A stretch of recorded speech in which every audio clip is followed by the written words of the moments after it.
Hello दोस्तों, स्वागत है आप सभी का साइंस फैक्टर क्लासेस के इस डिजिटल लर्निंग प्लेटफॉर्म पे। दोस्तों, आज हम प्राचीन सभ्यताओं को बहुत ही व्यवस्थित तरीके से पढ़ने वाले हैं और सबसे पहले हम पढ़ेंगे पाषाणकालीन सभ्यताएं और इसके बाद हम दूसरी सभ्यताओं के बारे में डिस्कस करेंगे। आगे बढ़ने से पहले मैं एक बात आपकी क्लियर कर देता हूँ।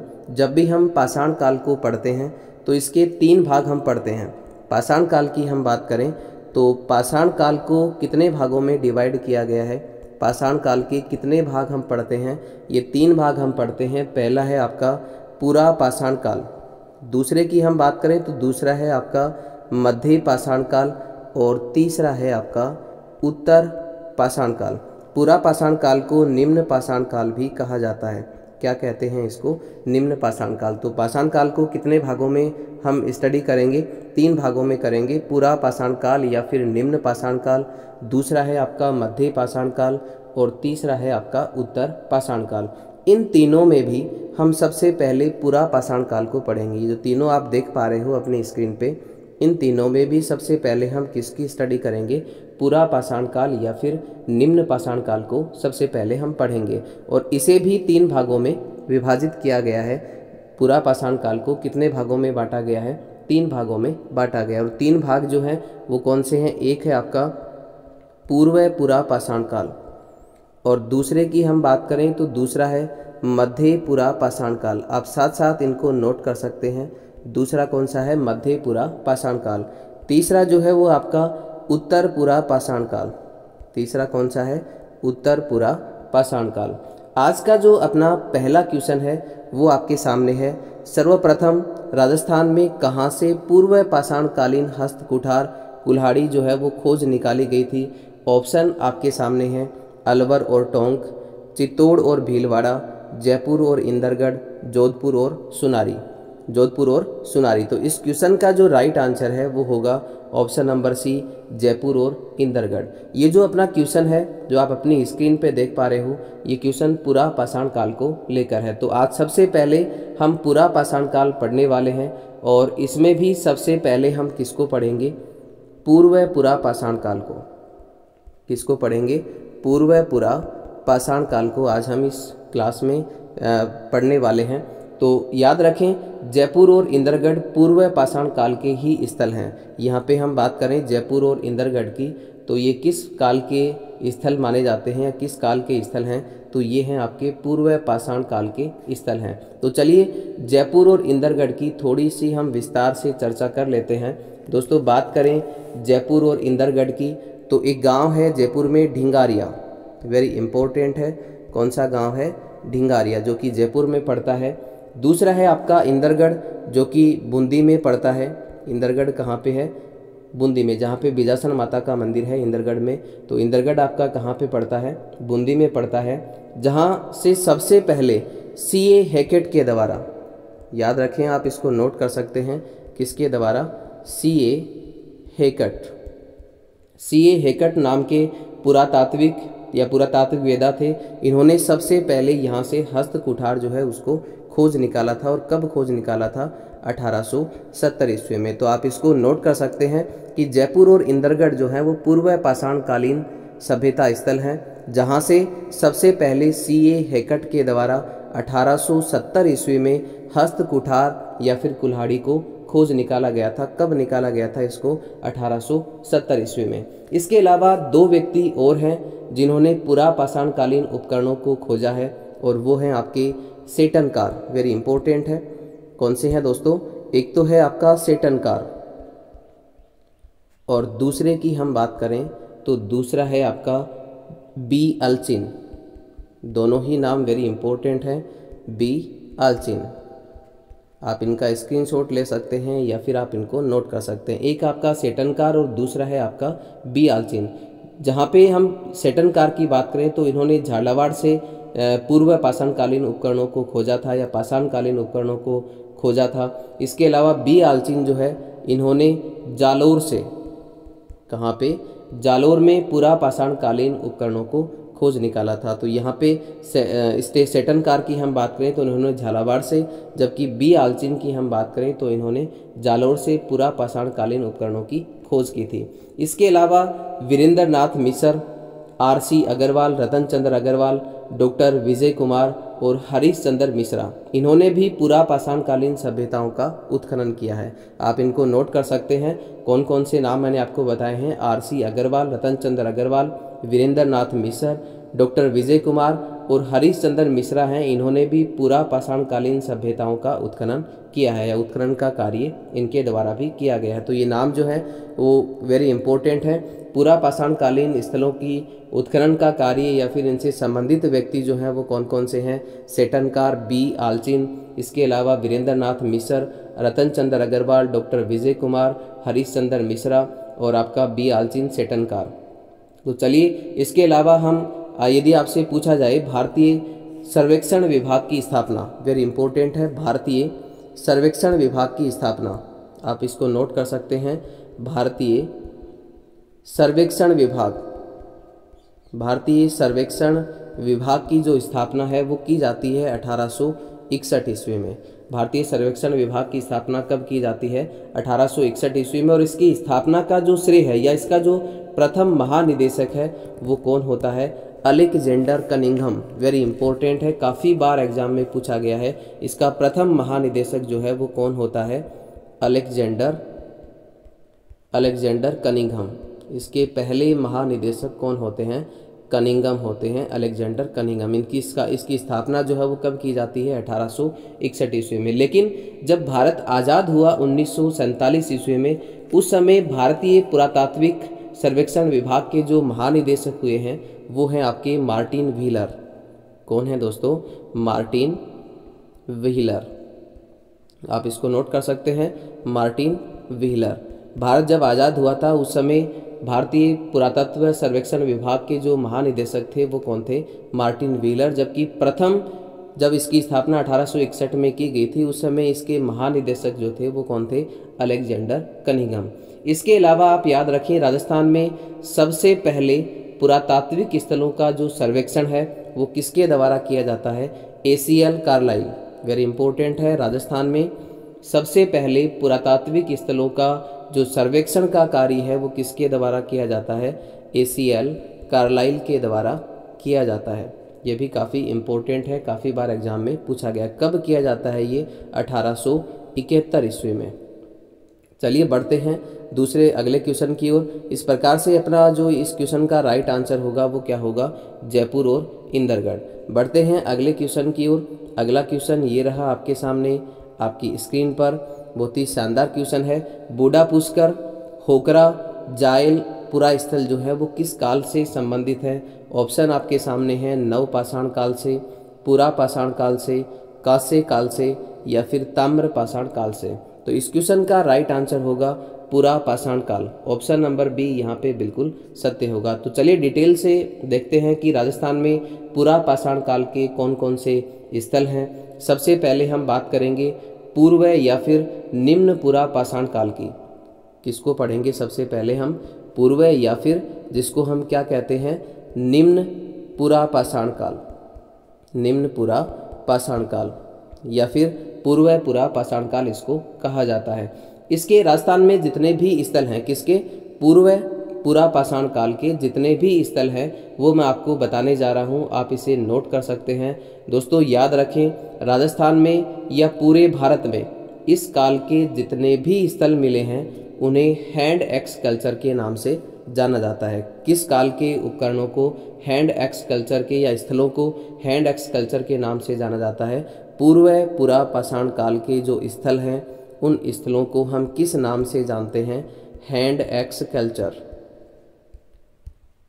Hand axe culture, CULTURE, hand axe culture यानी कि हस्त कुठार संस्कृति के नाम से जाना जाता है। पूर्व पाषाण कालीन या पूर्व पुरा पाषाण कालीन जो स्थल हैं उनको किस नाम से जाना जाता है, हस्त कुठार संस्कृति के नाम से या फिर हैंड एक्स कल्चर के नाम से जाना जाता है। तो नोट करें, राजस्थान में जितने भी हैंड एक्स कल्चर के स्थल हैं उनको सबसे पहले हम बात करते हैं नागौर की। सबसे पहले हम बात करें नागौर की, तो नागौर में पूर्व पुरा पाषाण काल के जो स्थल हैं उनको आप नोट कर सकते हैं। एक है आपका जायल, जायल कहाँ पे है, नागौर में। एक है आपका सिंगी तालाब, दूसरा कौन सा है, सिंगी तालाब, ये भी कहाँ पे स्थित है, नागौर में स्थित है। इसके अलावा एक जगह है 16R जगह का नाम है। एक है आपका इंडो की ढाणी, वेरी इंपॉर्टेंट है। वैसे तो राजस्थान में बहुत सारे पूर्व पाषाणकालीन या पूर्व पुरा पाषाणकालीन स्थल हैं, लेकिन जो इम्पोर्टेंट है वो आपको मैं यहाँ पे लिखवा रहा हूँ, इंडो की ढाणी। ये सारे के सारे जो स्थल हैं वो किस संस्कृति से संबंधित हैं, पूर्व पुरा पाषाणकालीन या फिर निम्न पुरा पाषाणकालीन स्थल है, और ये कहाँ पे स्थित है, नागौर में। जाइल है, दूसरा आपका सिंगी तालाब, 16R, इसके अलावा इंडो की ढाणी। इसके बाद हम बात करें अजमेर की, तो अजमेर में पूर्व पुरा पाषाणकालीन स्थल जो है वो कौन सा है आपका, होकरा गांव, जो अभी क्वेश्चन में आपके सामने है, होकरा गांव क्वेश्चन में आप देख पा रहे होंगे। तो होकरा गांव जो है वो क्या है, पुरा पाषाण काल से संबंधित है, पूर्व पुरा पाषाण काल से। इस प्रकार से अपने क्वेश्चन का राइट आंसर होगा ऑप्शन नंबर बी, पुरा पाषाण काल। इसके अलावा हम बात करें मेवाड़ की, तो मेवाड़ में भी काफ़ी इम्पोर्टेंट पूर्व पुरा पाषाण काल से संबंधित स्थल हैं, जिनमें से आपके इम्पोर्टेंट हैं निम्बा हेड़ा के अलावा हम बात करें तो एक है आपका चंपा खेड़ी के अलावा गाडरियावास, वेरी इंपॉर्टेंट है, कहाँ पे है, मेवाड़ में, गाडरियावास। इसके अलावा हम बात करें जयपुर की, तो जयपुर में अभी हमने थोड़ी देर पहले क्वेश्चन फर्स्ट में डिस्कस किया था, ढिंगरिया गांव। कौन सा है, ढिंगरिया गांव। जयपुर में कौन सा है, ढिंगरिया गांव। बूंदी की हम बात करें तो बूंदी में कौन सा है, इंदरगढ़ जो है वो कहाँ पे है, बूंदी में। इसके अलावा अलवर में काफ़ी इम्पोर्टेंट पूर्व पाषाणकालीन स्थल हैं, उनमें से जो इम्पोर्टेंट है वो है आपके डडीकर हाजीपुरा। इसके अलावा डडीकर हाजीपुरा के अलावा हरसोरा गांव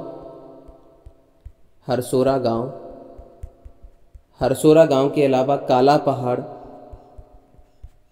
काला पहाड़, ये सभी जो हैं वो कहाँ पे स्थित हैं। एक है आपका भानगढ़, विराटनगर, ये सभी कहाँ पे स्थित हैं, अलवर में स्थित हैं। तो ये सारे जो अभी मैंने आपको बताए हैं ये सारे पूर्व पुरा पाषाणकालीन स्थल हैं। चलिए बढ़ते हैं अगले क्वेश्चन की ओर। अगला क्वेश्चन ये रहा आपके सामने आपकी स्क्रीन पर, लूनी घाटी डीडवाना बूढ़ा पुष्कर के आसपास स्थित एक महत्वपूर्ण स्थल है। यह निम्नलिखित में से किस युग से संबंधित है। तो आपको ऑप्शन आपके सामने है, ऊपरी पुरा पाषाण युग, उत्तर पुरा पाषाण युग, मध्य पुरा पाषाण युग, या फिर इनमें से कोई नहीं। तो इस क्वेश्चन का जो राइट आंसर है वो होगा मध्य पुरा पाषाण युग। ऑप्शन नंबर सी यहाँ पे बिल्कुल सत्य होगा। अब 2 नंबर पे हमने पुरा पाषाण काल के बारे में डिस्कस किया, और उसमें भी पूर्व पुरा पाषाण काल को हमने डिस्कस किया है। अब 2 नंबर पे हम पढ़ेंगे मध्य पुरा पाषाण काल। इसके काल की हम बात करें तो ये है आपका 60,000 ईसा पूर्व से, आप नोट कर सकते हैं इसको, 60,000 ईसा पूर्व से 40,000 ईसा पूर्व तक इसका काल होता है। कहाँ से कहाँ तक, 60,000 ईसा पूर्व से 40,000 ईसा पूर्व तक आपका मध्य पुरा पाषाण काल है। और राजस्थान में इस काल की सभ्यताओं की बात करें, कहाँ पे, राजस्थान में इस काल की जो सभ्यताएं हैं उनकी बात करें हम, तो वो है आपकी लूनी नदी घाटी। कौन सी है, लूनी नदी घाटी जो आपकी सभ्यता है, जो कि डीडवाना और बूढ़ा पुष्कर के चारों ओर का इलाका है। दूसरा की हम बात करें तो दूसरा है आपका पोखरण। एक है आपका लूनी नदी घाटी जो कि डीडवाना या फिर बूढ़ा पुष्कर के आसपास का जो इलाका है वो आपका लूनी नदी घाटी के अंतर्गत आता है। दूसरा है आपका पोखरण, और पोखरण आप सभी जानते हैं पोखरण कहाँ पे है, जैसलमेर में।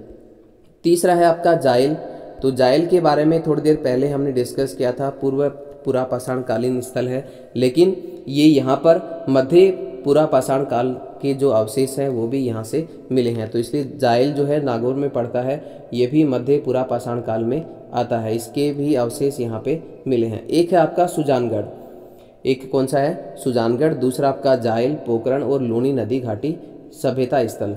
इसके अलावा याद रखें बूढ़ा पुष्कर, और बूढ़ा पुष्कर जो है आपका वो कहाँ पे है, अजमेर में। बूढ़ा पुष्कर की हम बात करें तो ये कहाँ पे है, अजमेर में स्थित है। बूढ़ा पुष्कर कहाँ पे है दोस्तों? अजमेर में। और यहाँ से बहुत ही इम्पोर्टेंट बात मैं आपको यहाँ से बताने वाला हूँ, आप इसको नोट कर सकते हैं।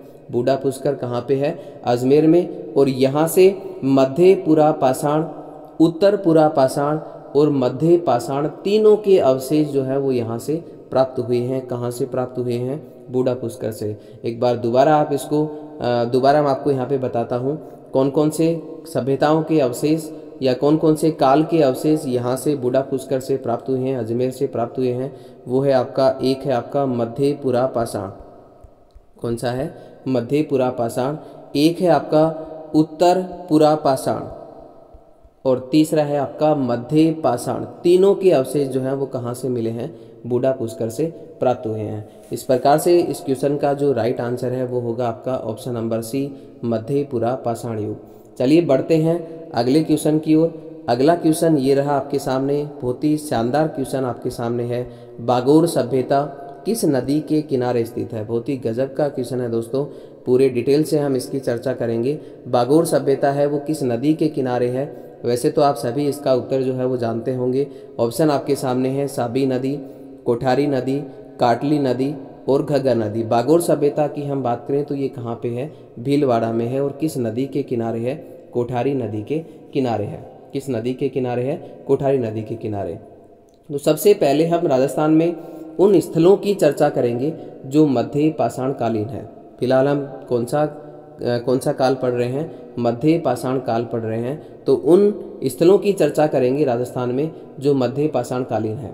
दोस्तों पुरा पाषाण काल में जो उपकरण प्राप्त हुए हैं, किसकी बात कर रहे हैं हम यहाँ पे? पुरा पाषाण काल की। तो पुरा पाषाण काल में जितने भी उपकरण प्राप्त हुए हैं वो क्या हैं? बड़े हैं और खुरदरे हैं। लेकिन मध्य पाषाण काल में, आप इसको नोट करें, बहुत ही शानदार बात मैं आपको यहाँ पे बताने वाला हूँ। मध्य पाषाण काल की बात यहाँ पे हो रही है।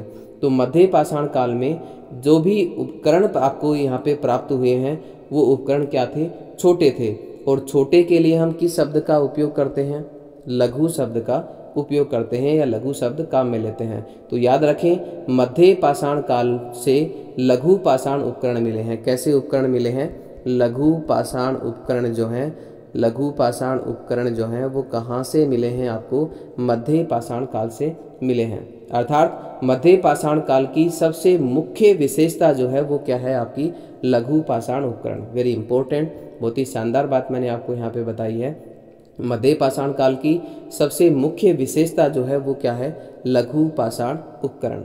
अब हम बात करें राजस्थान में मध्य पाषाण कालीन स्थलों की। राजस्थान में कौन कौन से मध्य पाषाण कालीन स्थल हैं तो आप साथ साथ नोट कर सकते हैं। पहला तो आपको क्वेश्चन में दे रखा है आपका बागोर।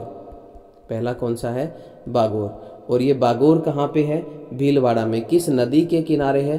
कोठारी नदी के किनारे। बागोर सभ्यता कहाँ पे है? मध्य पाषाण कालीन सभ्यता है। कहाँ पे है? भीलवाड़ा में है। किस नदी के किनारे है? कोठारी नदी के किनारे है। एक है आपका तिलवाड़ा, मलिनाथ जी का मेला भी बढ़ता है यहाँ पे। तिलवाड़ा लूनी नदी के किनारे। तिलवाड़ा बाड़मेर, कहाँ पे है ये? बाड़मेर में। और ये भी किस प्रकार की सभ्यता है? मध्य पाषाण कालीन सभ्यता स्थल है। एक है आपका डीडवाना, और डीडवाना आप सभी जानते हैं। डीडवाना कहाँ पे है? नागौर में है। डीडवाना कहाँ पे है दोस्तों? नागौर में स्थित है। इसके अलावा हम बात करें बेनारा, वेरी इंपॉर्टेंट है बेनारा। बेनारा सभ्यता स्थल जो है वो कहाँ पे है? जयपुर में है। और ये किस प्रकार का है? मध्य पाषाण कालीन स्थल है। इसके अलावा हम बात करें पंचभद्रा बेसिन, वेरी इंपॉर्टेंट है पंचभद्रा बेसिन। आप साथ साथ इनको नोट करें, पंचभद्रा बेसिन। इसके अलावा पाली में है एक आपका धनेरी गांव। पाली में कौन सा है? धनेरी गांव, जो कि सोजत में पड़ता है। धनेरी गांव सोजत पाली में। कहाँ पे है? सोजत। और सोजत कहाँ पे है? पाली में। जबकि सोजत जो है वो भी क्या है? मध्य पाषाण कालीन स्थल है। इसके अलावा लूणी व उसकी सहायक नदियों, लूणी नदी और उसकी सहायक नदियों के किनारे जो स्थल हैं, जैसे कि आपका तिलवाड़ा है, कुछ तो मैंने यहाँ पे लिखाए भी हैं आपको। तो लूणी और उसकी सहायक नदियों के किनारे जो स्थल हैं वो सभी मध्य पाषाण कालीन स्थल हैं। इसके अलावा आप याद रख सकते हैं चित्तौड़ की बेड़च नदी घाटी और विराटनगर, यहाँ से भी मध्य पाषाण कालीन सभ्यताओं के उपकरण जो हैं वो प्राप्त हुए हैं। कहाँ से प्राप्त हुए हैं? लूणी व उसकी सहायक नदियों के किनारे वाले स्थल और दूसरा है आपका चित्तौड़ की बेड़च नदी घाटी और तीसरा है विराटनगर। यहाँ से भी मध्य पाषाणकालीन उपकरण जो है वो क्या हुए हैं, प्राप्त हुए हैं। अब हम बात करेंगे बागोर की। तो बागोर आप सभी जानते हैं, बागोर किस नदी के किनारे है, कोठारी नदी के किनारे है और ये कहाँ पे है, भीलवाड़ा में। और किस प्रकार की सभ्यता है बागोर, मध्य पाषाणकालीन सभ्यता है। अर्थात यहाँ से मैं ये कह सकता हूँ कि मध्य पाषाणकालीन सभ्यता है, तो यहाँ से जो उपकरण मिले हैं वो कैसे हैं, लघु पाषाण उपकरण हैं। तो इस सभ्यता को हम क्या कहते हैं, लघु पाषाण उपकरण वाली सभ्यता कहते हैं, मध्य पाषाण काल की सभ्यता को। इससे जो भी सभ्यता स्थल संबंधित है वहां से उपकरण जो है वो आपको कैसे मिले हैं, लघु पाषाण उपकरण यहाँ से प्राप्त हुए हैं। याद रखें, इसके उत्खनन स्थल को क्या कहा जाता है, बहुत ही इंपॉर्टेंट बात मैं आपको यहाँ से बताने वाला हूँ। बागोर सभ्यता जो है आपकी, बागोर सभ्यता का जो उत्खनन स्थल है उसको क्या कहा जाता है, महासतियों का टीला। आप नोट कर सकते हैं इसको, महासतियों का टीला कहा जाता है। किसे कहा जाता है, बागोर सभ्यता को। या फिर मैं ये कह सकता हूं कि इसका जो उत्खनन स्थल है वो क्या कहलाता है, महासतियों का टीला। बहुत सारे नाम जो है बागोर सभ्यता के मिलते हैं। इसके अलावा इसे आदिम संस्कृति का संग्रहालय भी कहा जाता है। क्या कहा जाता है, आदिम संस्कृति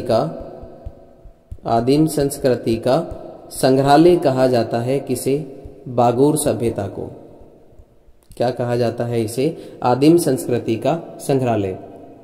इसके अलावा इसके उत्खनन की हम बात करें तो इसका उत्खनन कार्य जो है वो होता है 1967 से लेकर के 1970 तक इसका उत्खनन कार्य होता है। और इसका जो उत्खनन है वो किसके द्वारा किया जाता है, वीरेंद्र नाथ मिश्र के द्वारा, जिसको हम कहते हैं VN मिश्र के द्वारा।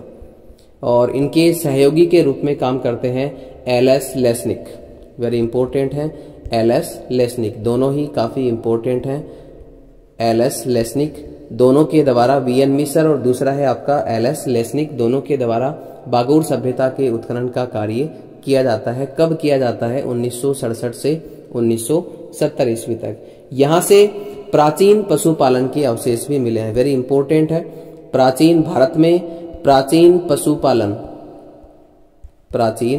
पशुपालन के जो अवशेष हैं वो कहाँ से प्राप्त हुए हैं, बागोर सभ्यता से प्राप्त हुए हैं। इसके अलावा आप याद रख सकते हैं, कृषि और आखेट के साक्ष्य भी यहाँ से मिले हैं। एक तो कृषि के और दूसरा आखेट, शिकार के साक्ष्य भी यहाँ से क्या हुए हैं, प्राप्त हुए हैं। और याद रखें, यहाँ पर 14 प्रकार की कृषि किए जाने का अवशेष मिला है। वैसे तो कई सभ्यताओं में कृषि के अवशेष मिले हैं, लेकिन मक्का की खेती के अवशेष किसी भी सभ्यता से नहीं मिले हैं। ये आप यहाँ से नोट कर सकते हैं। मक्का की कृषि के या उसकी खेती के अवशेष जो है वो किसी भी सभ्यता से प्राप्त नहीं हुए हैं। लेकिन आपकी जो बागोर सभ्यता है उससे कितने प्रकार की कृषि के अवशेष प्राप्त हुए हैं, 14 प्रकार की कृषि किए जाने का जो अवशेष है वो किस सभ्यता से प्राप्त होता है, बागोर सभ्यता से प्राप्त होता है। इसके अलावा यहाँ से तांबे के 5 उपकरण भी मिले हैं। कितने उपकरण मिले हैं, 5 उपकरण। और वो उपकरण किसके थे, तांबे के। कितने उपकरण यहाँ से प्राप्त हुए हैं, 5 उपकरण, तांबे के उपकरण यहाँ से प्राप्त हुए हैं। इस वजह से इसे ताम्र पाषाण कालीन सभ्यता भी कहते हैं। बागोर सभ्यता को हम क्या कहते हैं, ताम्र पाषाण कालीन सभ्यता। कैसी सभ्यता है आपकी बागोर सभ्यता, ताम्र पाषाण कालीन सभ्यता है। दोस्तों यहाँ से 2 महिलाओं के कंकाल भी मिले हैं। बहुत ही इंपॉर्टेंट बात मैं आपको यहाँ पे बताने वाला हूँ, आप इसको नोट कर सकते हैं। क्या मिले हैं यहाँ से, 2 महिलाओं के कंकाल, वेरी इंपॉर्टेंट है, महिला कंकाल। और ये क्वेश्चन जो है वो RPSC और RSSB दोनों एग्जाम में ये क्वेश्चन जो है वो पूछा जा चुका है। यहाँ से क्या मिले हैं, 2 महिलाओं के कंकाल मिले हैं, जिसमें से एक महिला कंकाल जो है उसके गले में पत्थर और हड्डियों का हार मिला है। एक महिला कंकाल जो है उसके गले में किसका हार मिला है, पत्थर और हड्डियों का जो हार है वो एक महिला कंकाल के गले में मिला है। जबकि दूसरी महिला का जो कंकाल है उसके गले में चिपका हुआ मुस्लिम काल का धातु का सिक्का मिला है। वेरी इंपॉर्टेंट है, गजब की बात मैंने आपको यहाँ पे बताई है। एक महिला के गले में क्या मिला है, पत्थर और हड्डियों का हार मिला है, और दूसरी महिला कंकाल जो है दूसरी महिला का जो कंकाल है उसके गले में चिपका हुआ मुस्लिम काल का धातु का सिक्का मिला है। राजस्थान का वह स्थान जो पहले विराटनगर नाम से जाना जाता था, जहां पर पांडवों ने अज्ञातवास का 1 वर्ष बिताया, आज उसको किस नाम से जाना जाता है? ऑप्शन आपके सामने है कोलायत, बैराट, नागदा और इनमें से कोई नहीं। तो इस क्वेश्चन का जो राइट आंसर है वो क्या होगा? Option number B, Bairat. दोस्तों हम बात करें विराटनगर की, यहाँ पे आपका क्वेश्चन जो है वो किसको लेकर के है? विराटनगर को लेकर के है। तो यहाँ से विराटनगर से पूर्व पुरा पाषाण काल आप साथ साथ नोट कर सकते हैं। पूर्व पुरा पाषाण काल से लेकर के कब तक के अवशेष यहाँ से मिले हैं? मध्य पाषाण काल तक के जो अवशेष हैं वो आपके कहाँ से मिले हैं? विराटनगर से मिले हैं। और यहाँ से बहुत ही शानदार बात मैं आपको बताने वाला हूँ, यहाँ से शिलाश्रय मिले हैं। क्या मिले हैं? शिलाश्रय। शिलाश्रय का क्या मतलब होता है? शिलाश्रय का मतलब होता है ये गुफाओं में बने जो आश्रय होते हैं, शैल चित्र होते हैं, उनको हम क्या कहते हैं? शिलाश्रय कहते हैं। तो यहाँ से विराटनगर से क्या मिले हैं? शिलाश्रय मिले हैं। लेकिन विराटनगर से जो शिलाश्रय मिले हैं वो क्या नहीं है? चित्रित नहीं है। क्या नहीं है? चित्रित नहीं है। तो आप यहाँ से साथ साथ इसको नोट कर सकते हैं कि विराटनगर से जो शिलाश्रय मिले हैं वो चित्रित नहीं है। इसके अलावा हम बात करें कि राजस्थान में कहाँ कहाँ से पुरा पाषाणकालीन शिलाश्रय या शैल चित्र मिले हैं, उनके बारे में हम थोड़ा सा डिस्कस कर लेते हैं। और उन्हीं में से आपका एक जगह है, एक स्थान है आपका, और वो है चंबल नदी घाटी। वेरी इंपॉर्टेंट, चंबल नदी घाटी। चंबल नदी घाटी, यहाँ से क्या मिले हैं? चित्रित शिलाश्रय मिले। और यहाँ से 3 बहुत ही शानदार नाम आपको बताने वाला हूँ, याद रखें। एक है आपका आलनिया। आलनिया, और आलनिया कहाँ पे है? कोटा में। आलनिया कहाँ पे है? कोटा में। दूसरा है आपका अरनिया। दूसरा कौन सा है? अरनिया, और अरनिया भी कहाँ पे है? कोटा में। एक है आपका दर्रा।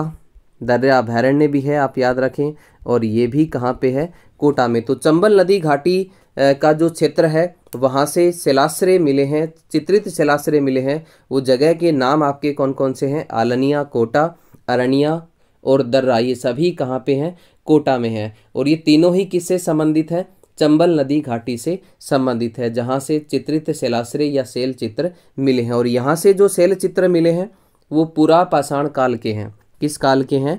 पुरा पाषाण काल के हैं। वेरी इंपॉर्टेंट है, पुरा पाषाण काल के शैल चित्र यहाँ से मिले हैं। दूसरा है आपका बूंदी। देखिए बूंदी की बात करें तो बूंदी में किस जगह पे चित्रित शिलाश्रय मिले हैं? तो बूंदी में है आपका गरदड़ा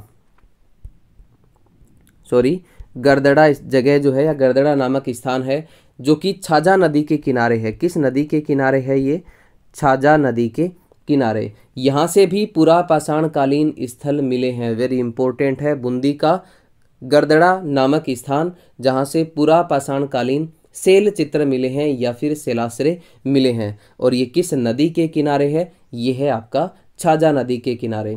इसमें भी एक इम्पोर्टेंट नाम है, जो है आपका बहुत ही शानदार नाम है, काफ़ी बार एग्जाम में पूछा भी गया है, और वो है प्रथम bird rider rock painting. Very important है। कौन सी है दोस्तों? आप साथ साथ इनको नोट करते जाएं। क्या नाम है उसका? प्रथम बर्ड राइडर रॉक पेंटिंग। प्रथम बर्ड राइडर रॉक पेंटिंग जो है वो कहाँ से मिली है? बूंदी से मिली है। वेरी इंपॉर्टेंट नाम मैंने आपको यहाँ पे बताया है। ये शैल चित्र जो है, रॉक पेंटिंग है, ये कहाँ से मिली है? बूंदी के गरदड़ा नामक स्थान से मिली है। इसके अलावा एक नाम और आप याद रख सकते हैं, वो है आपका होसालपुरा गांव, और ये भी कहाँ पे है? बूंदी में है। कौन सा गांव है दोस्तों? होसालपुरा गांव। और ये होसालपुरा गांव भी कहाँ पे है? बूंदी में स्थित है। यहाँ से भी क्या मिले हैं?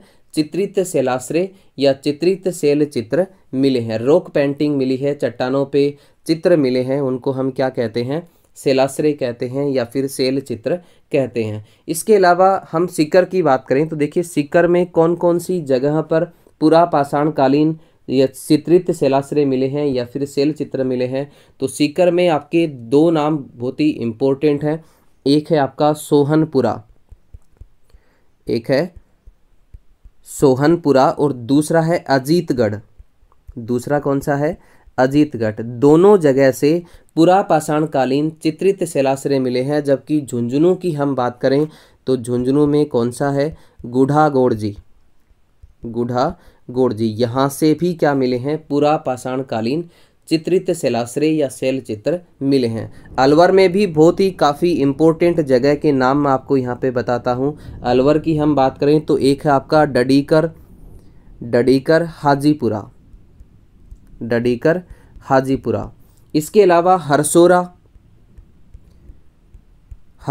इसके अलावा समधा, इसके अलावा कौन सा है? समधा। यहाँ तीनों जगह जो कहाँ पे हैं? अलवर में है, जहाँ से रॉक आर्ट मिले हैं, चित्रित शिलाश्रय मिले हैं। इसके अलावा बहुत ही इम्पोर्टेंट है आपका दर भरतपुर, वेरी इंपॉर्टेंट, दर भरतपुर। आप साथ साथ इनको नोट करते जाएं। दर जो है वो कहाँ पे है? भरतपुर में है। दर कहाँ पे है? भरतपुर में है। ये दर जो है वो कहाँ पे है? भरतपुर में है। और यहाँ से उत्तर पुरापाषाण कालीन शैल चित्र जो हैं वो मिले हैं। यहाँ से जो शैल चित्र मिले हैं पुरापाषाण काल से संबंधित है, लेकिन कौन सा? उत्तर पुरापाषाण कालीन, वेरी इंपॉर्टेंट, उत्तर पुरापाषाण कालीन जो शैल चित्र हैं, चित्रित शिलाश्रय हैं, वो कहाँ से मिले हैं? दर भरतपुर से। और यहाँ पर मिले शिलाश्रयों में सबसे इम्पोर्टेंट है, आप साथ साथ नोट करें उनको, दर भरतपुर से किस प्रकार के चित्रण जो हैं वो किए गए हैं चट्टानों के ऊपर या रॉक के ऊपर, उनमें से इम्पोर्टेंट नाम मैं आपको यहाँ पे बताने वाला हूँ। एक है आपका मानव आकृति का चित्रण, चट्टानों पे किसका चित्रण किया गया है? मानव आकृति का चित्रण। दूसरा व्याघ्र किसको कहते हैं अपन? बाघ को कहते हैं। व्याघ्र की आकृति का चित्रण भी यहाँ से मिला है। एक यहाँ से मिला है बारहसिंगा का चित्रण, और एक यहाँ से मिला है सूर्य का चित्रण। चट्टानों पे इन सभी के चित्रण जो हैं वो कहाँ से मिले हैं? दर भरतपुर से मिले हैं। इसके अलावा चित्तौड़ में रावत भाटा का एक गांव है जिसका नाम है सिरपुर। चित्तौड़ की हम बात करें, रावत भाटा का गांव है, क्या नाम है उसका? सिरपुर गांव में इसी काल का, उत्तर पुरापाषाण काल का डायनासोर का चित्र मिला है। और ये डायनासोर का चित्र जो है वो कहाँ से मिला है? चित्तौड़ के रावत भाटा के सिरपुर गांव में डायनासोर को चित्रित किया गया है चट्टानों पे। तो दोस्तों, इस प्रकार से हमने राजस्थान में पुरापाषाण काल के जितने भी शिलाश्रय हैं या शैल चित्र हैं उनके बारे में हमने डिस्कस किया। इस प्रकार से हम सभी शिलाश्रय राजस्थान में जो इम्पोर्टेंट शिलाश्रय हैं उनको डिस्कस किया है। अब हम बढ़ते हैं अगले क्वेश्चन की ओर। अगला क्वेश्चन बहुत ही शानदार क्वेश्चन है, जो ये रहा आपके सामने आपकी स्क्रीन पे। एक और गजब का क्वेश्चन, देखिए क्या कह रहा है क्वेश्चन में आपको, निम्नलिखित में से किसने कालीबंगा सभ्यता की खोज की? ऑप्शन आपके सामने हैं, अमलानंद घोष, रतन चंद्र अग्रवाल, HD साकलिया और VN मिश्र। तो यहाँ पे कालीबंगा की बात हो रही है। यहाँ पे तो कालीबंगा की हम बात करें तो कालीबंगा की जो खोज है उसका श्रेय किसको जाता है? अमलानंद घोष को। और ये कब खोजी गई थी? 1952 में। अमलानंद घोष ने कालीबंगा की खोज कब की थी? 1952 में। दोस्तों, बात करें हम कालीबंगा सभ्यता की तो ये ग्रामीण सभ्यता नहीं है। ये कैसी सभ्यता है? नगरीय सभ्यता है। वेरी इंपॉर्टेंट है। कैसी सभ्यता है आपकी कालीबंगा? नगरीय सभ्यता है, सुनियोजित नगरीय सभ्यता। और ये कांस्य युगीन सभ्यता है। याद रखें आप, कैसी सभ्यता है? कांस्य युगीन सभ्यता है। लेकिन यहाँ से तांबे के उपकरण भी मिले हैं। यदि कांस्य युगीन ऑप्शन में ना हो तो आप ताम्र युगीन सभ्यता कर सकते हैं, लेकिन पहला आप क्या करोगे? कांस्य युगीन सभ्यता। आपकी कालीबंगा जो है वो किस प्रकार की सभ्यता है? कांस्य युगीन सभ्यता है। और ये किस नदी के किनारे है? ये है आपकी प्राचीन द्रसद्वती नदी के किनारे। वेरी इंपॉर्टेंट, किस नदी के किनारे स्थित है? द्रसद्वती नदी। और इससे भी प्राचीन नदी यदि आपको पूछा जाए तो सरस्वती नदी के किनारे है। और वर्तमान में किस नदी के किनारे है कालीबंगा सभ्यता? ये है आपकी घग्गर नदी के किनारे। कालीबंगा सभ्यता वर्तमान में किस नदी के किनारे है? घग्गर नदी के किनारे। कहाँ पे स्थित है? हनुमानगढ़ जिले में स्थित है। अब हम बात करेंगे इसके उत्खनन की। तो इसका जो उत्खनन कार्य है वो 1961 से लेकर के 1969 तक होता है। इसका जो उत्खनन कार्य है कालीबंगा का वो 1961 से लेकर के 1969 तक होता है। और उत्खनन का जो कार्य है वो किसके द्वारा किया जाता है, आप सभी जानते होंगे, बीबी लाल। और दूसरा है आपका बीके थापर, बीके थापर। इसके अलावा और नाम आप याद रख सकते हैं, जगतपति जोशी, जगतपति जोशी। इसके अलावा एमडी खर्रे, एमडी खर्रे, इनके द्वारा इसका उत्खनन का कार्य किया गया 1961 से लेकर के 1969 तक। याद रखें, यहाँ से जो खुदाई का कार्य किया गया वो कितने स्तरों में किया गया, ये किया गया आपका 5 स्तरों में। कितने स्तरों में यहाँ पे खुदाई का कार्य किया गया, 5 स्तरों में। और 5 स्तरों का जो मतलब है वो यहाँ से 5 प्रकार की संस्कृति से है। याद रखना आप इसको, 5 प्रकार की संस्कृति जो है वो यहाँ से मिली है। जिसमें हम बात करें तो पहली और दूसरी जो है, पहला और दूसरा जो स्तर है, यहाँ से पूर्व हड़प्पा कालीन, पहले और दूसरे स्तर से पूर्व हड़प्पा कालीन, वेरी इंपॉर्टेंट, पूर्व हड़प्पा कालीन। जबकि आपका जो तीसरा, चौथा और पांचवा स्तर है, तीसरा, चौथा और पांचवा स्तर है, यहाँ से हड़प्पा कालीन सभ्यता के अवशेष मिले हैं। वेरी इंपॉर्टेंट बात मैंने आपको बताई है। 5 स्तरों में इसका उत्खनन कार्य किया गया।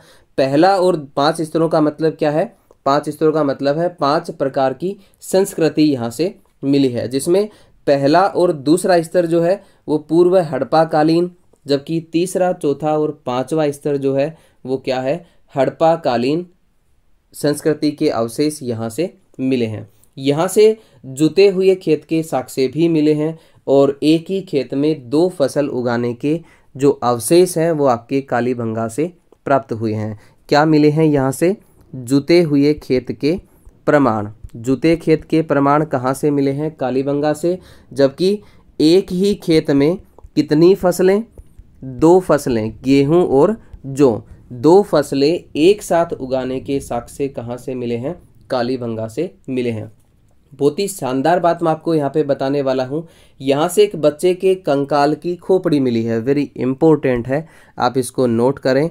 क्या मिला है यहाँ से, बच्चे के कंकाल की खोपड़ी। और इसमें कितने छेद मिले हैं, 6 छिद्र हैं। इसमें कितने छिद्र मिले हैं, इसमें 6 छिद्र मिले हैं, जिससे मस्तिष्क शोथ नामक बीमारी का पता चलता है। बहुत ही इंपॉर्टेंट है दोस्तों।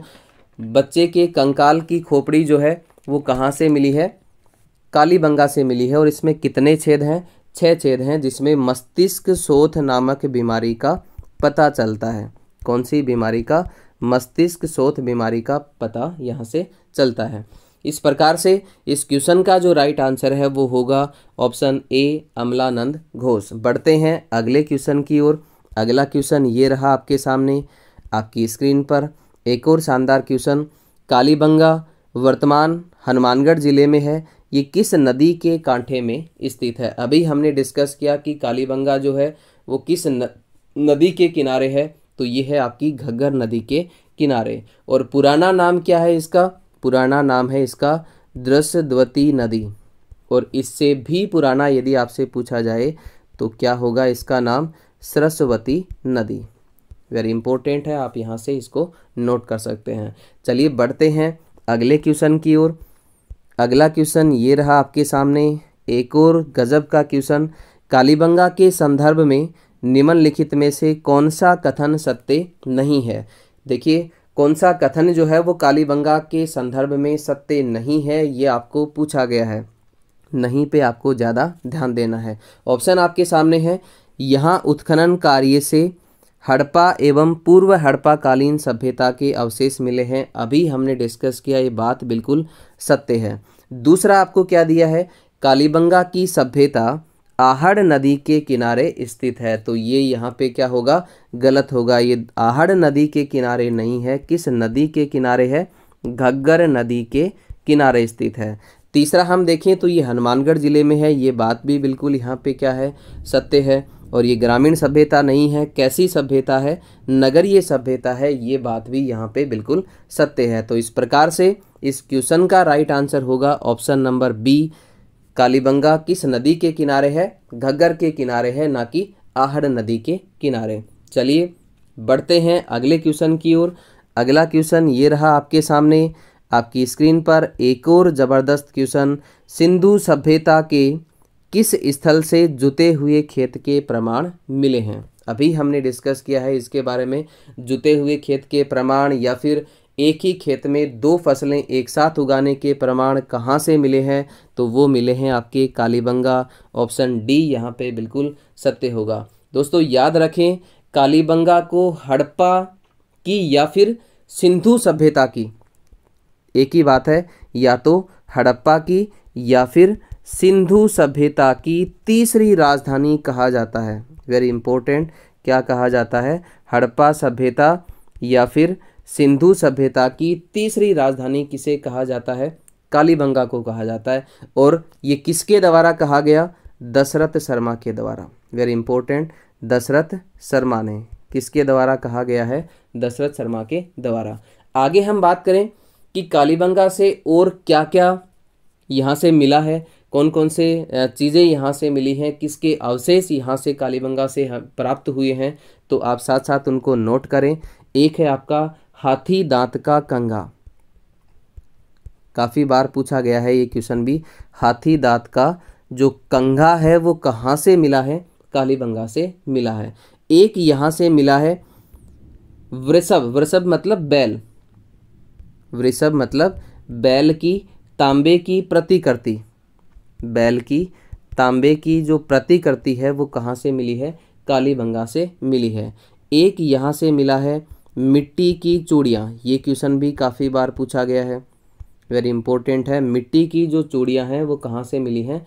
कालीबंगा से मिली हैं। एक इम्पोर्टेंट आप यहाँ पे इसको याद रखें, व्याघ्र चित्रित मोहर, व्याघ्र मतलब क्या होता है? बाघ।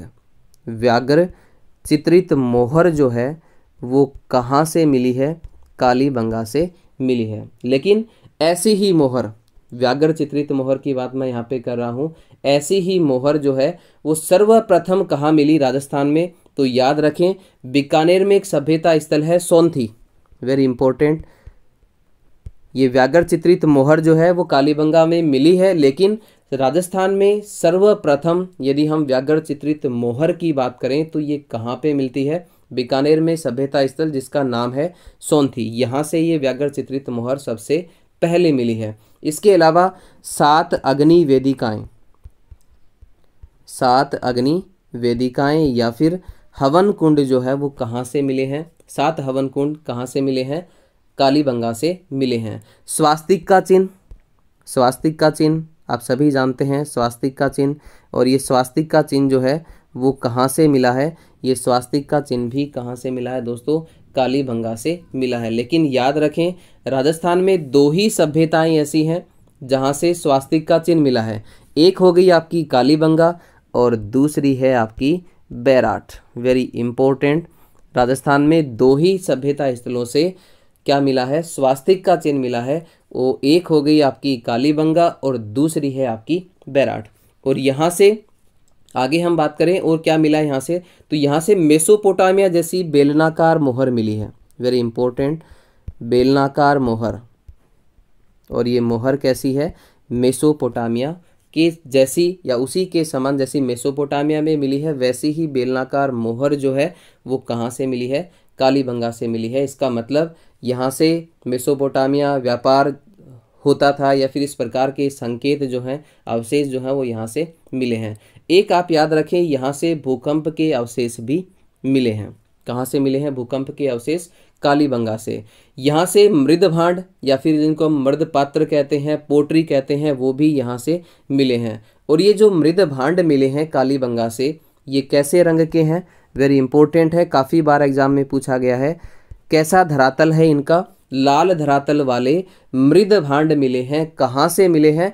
कालीबंगा से मिले हैं। लेकिन इन पर काली और सफ़ेद रेखाएं खींची गई हैं। वेरी इंपॉर्टेंट है, कैसी रेखाएं खींची गई हैं? काली और सफ़ेद रेखाएं खींची गई हैं। लेकिन इनका धरातल कैसा है? बेस कैसा है इनका, लाल है। मृदभांड का रंग कैसा है, लाल रंग के मृदभांड कालीबंगा से मिले हैं, जिन पर काली और सफ़ेद रेखाएं खींची गई हैं। इस प्रकार से अपने क्वेश्चन का राइट आंसर होगा ऑप्शन नंबर डी, कालीबंगा। चलिए बढ़ते हैं अगले क्वेश्चन की ओर। अगला क्वेश्चन ये रहा आपके सामने, एक और गजब का क्वेश्चन। निम्नलिखित में से किस स्थल से उत्खनन में अग्नि वेदिकाएं मिली थी। अभी हमने डिस्कस किया है अग्नि वेदिकाएं कहाँ से मिली हैं, आहड़, बागोर, कालीबंगा और गणेश्वर। तो इस क्वेश्चन का राइट आंसर होगा ऑप्शन नंबर सी, कालीबंगा। चलिए बढ़ते हैं अगले क्वेश्चन की ओर। अगला क्वेश्चन ये रहा आपके सामने आपकी स्क्रीन पर। निम्नलिखित में से सत्य कथन है, आपको सत्य कथन का चयन यहाँ पे करना है।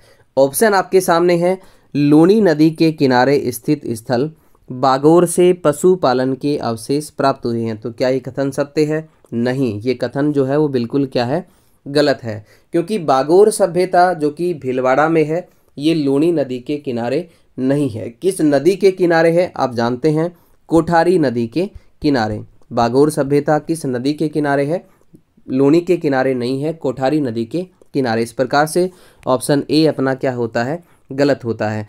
आहड़ स्थल का जो संबंध है वो नवपाषाण काल से है। आहड़ सभ्यता का संबंध जो है वो नवपाषाण काल से नहीं है। किससे है? आहड़ एक ताम्रयुगीन सभ्यता है।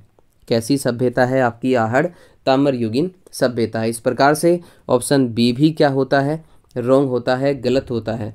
तीसरा आपको दिया है, कालीबंगा में दुर्ग तथा निचला नगर दोनों प्राचीर युक्त मिले हैं। ये बात यहाँ पे बिल्कुल क्या है, सत्य है। क्योंकि कालीबंगा में दुर्गीकरण के अवशेष भी मिले हैं, 2 दुर्ग यहाँ से मिले हैं कालीबंगा से।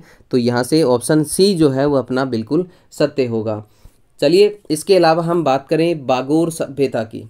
तो बागोर सभ्यता जो है वो किस नदी के किनारे है? कोठारी नदी के किनारे है। कहाँ पे है बागोर? भीलवाड़ा में है। तो इसके अलावा हम कालीबंगा में आवास की यदि बात करें तो यहाँ पर मकान बनाने के लिए मिट्टी की ईंटों को धूप में पकाकर प्रयोग किया गया है। वेरी इंपॉर्टेंट बात मैंने यहाँ पे आपको बताई है कि कालीबंगा में जो आवास हैं, मकान जो हैं, मकान बनाने के लिए किसका प्रयोग किया गया है? कच्ची ईंटों का प्रयोग किया गया है। किसका प्रयोग यहाँ पे हुआ है? कच्ची ईंटों का प्रयोग यहाँ पे हुआ है। इन ईंटों को धूप में सुखा करके मकान बनाने के लिए इनका प्रयोग किया गया है। इसके अलावा घरों में अंडाकार कुएं और बावड़ियों का निर्माण यहाँ पे किया गया था। अंडाकार कुएं और बावड़ियों का जो निर्माण है वो कहाँ पे किया गया था? घरों के अंदर किया गया था, कालीबंगा सभ्यता स्थलों के आवास में। चलिए बढ़ते हैं अगले क्वेश्चन की ओर। अगला क्वेश्चन ये रहा आपके सामने, 7 अग्नि वेदिकाएं की जो पंक्ति है वो कहाँ से प्राप्त हुई है, ये आपको पूछा गया है। अभी हमने डिस्कस किया इसके बारे में। ऑप्शन आपके सामने है, कालीबंगा, बैराठ, आहड़ और गणेश्वर। तो इस क्वेश्चन का राइट आंसर होगा ऑप्शन नंबर ए, कालीबंगा। बढ़ते हैं अगले क्वेश्चन की ओर। अगला क्वेश्चन ये रहा आपके सामने, रंग महल स्थित है। बहुत ही शानदार क्वेश्चन है आपका, रंग महल। तो ऑप्शन आपके सामने है, श्री गंगानगर, बीकानेर, चूरू और हनुमानगढ़। रंग महल की हम बात करें तो रंग महल ताम्रयुगीन सभ्यता है। कैसी सभ्यता है ये? ताम्रयुगीन सभ्यता। याद रखें आप इसको, आप साथ साथ इनको नोट कर सकते हैं। रंग महल कैसी सभ्यता है? ताम्रयुगीन सभ्यता है। और नदी की हम बात करें तो रंग महल भी किस नदी के किनारे है? घग्गर नदी के किनारे स्थित है। कहाँ पे है रंग महल? कहाँ पे है? हनुमानगढ़ जिले में है। ऑप्शन डी यहाँ पे आपका बिल्कुल सत्य होगा।